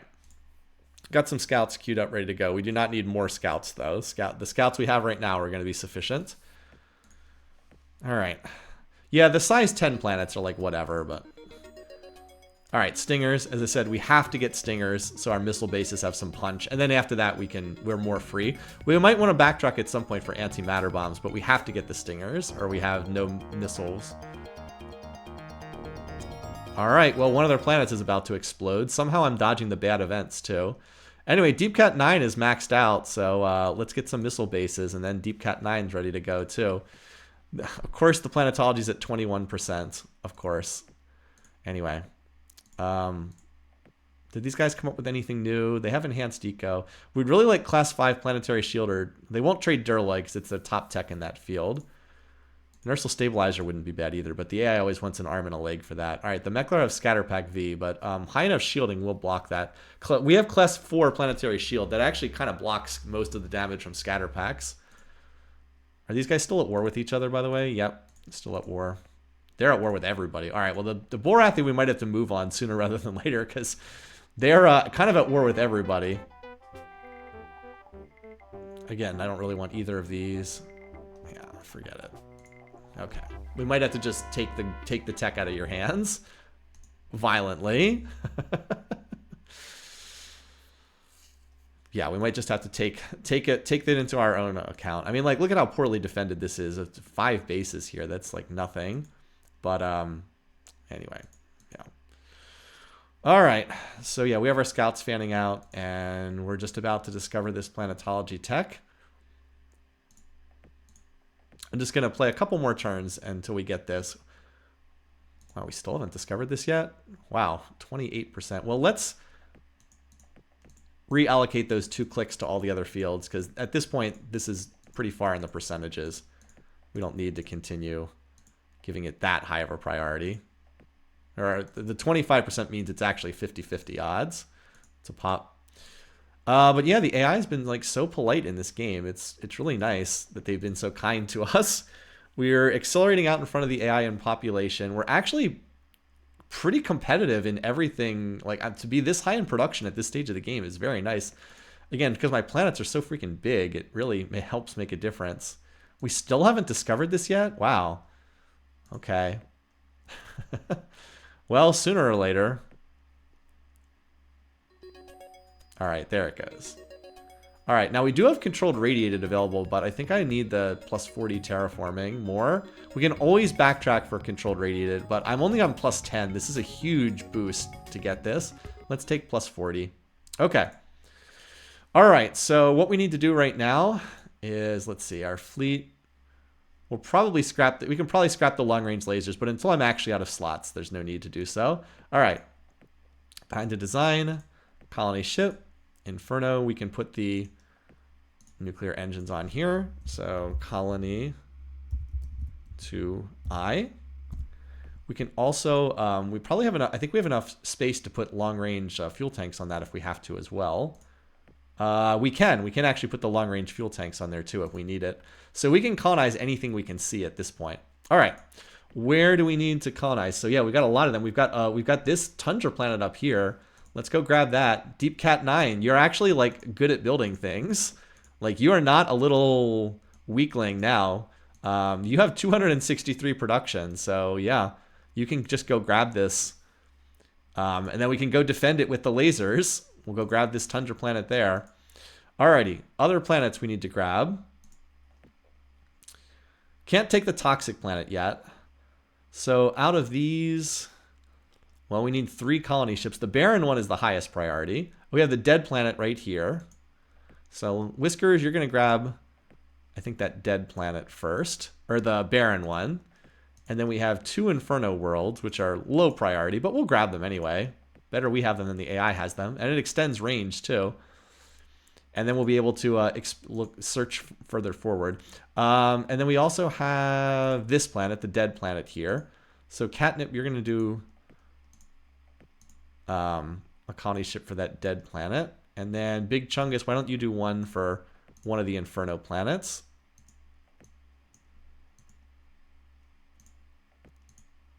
You can relocate to there. And then Whiskers can probably just do 2 colony ships. One for this, and then another one. Actually, if I'm going to the Inferno planet, Big Chungus shouldn't be on a relocate order. should just go straight there. And then Whiskers can probably grab the other Inferno planet as well. Actually, some of these are going to be out of range. I'm going to need a long-range ship for some of these. This is in range. We have range 7. I will need 1 long-range ship for the Mu Delphi, which is whatever. And then we can probably see if we can grab anything else beyond that. Okay, so that's the plan. But this is actually a good stopping point here. I'm actually happy with stopping here. We will probably trigger the council vote, but I think we're relatively safe right now. Like the Neklar, I think, are my opponent, but they're not terribly popular, and I would get the Borathi's vote almost certainly. So I think that that's enough to be safe. So let's go ahead and save it here. This was that first game was an utter disaster, but this game's going well. The Borathi have been great neighbors, but not so great that I won't run them over probably in the next 50 to 75 turns. We're gonna grab these planets, build them up, and then go bear hunting. Anyway, thanks for watching, everybody. I hope you have a great weekend. Take care. I'll see you next week.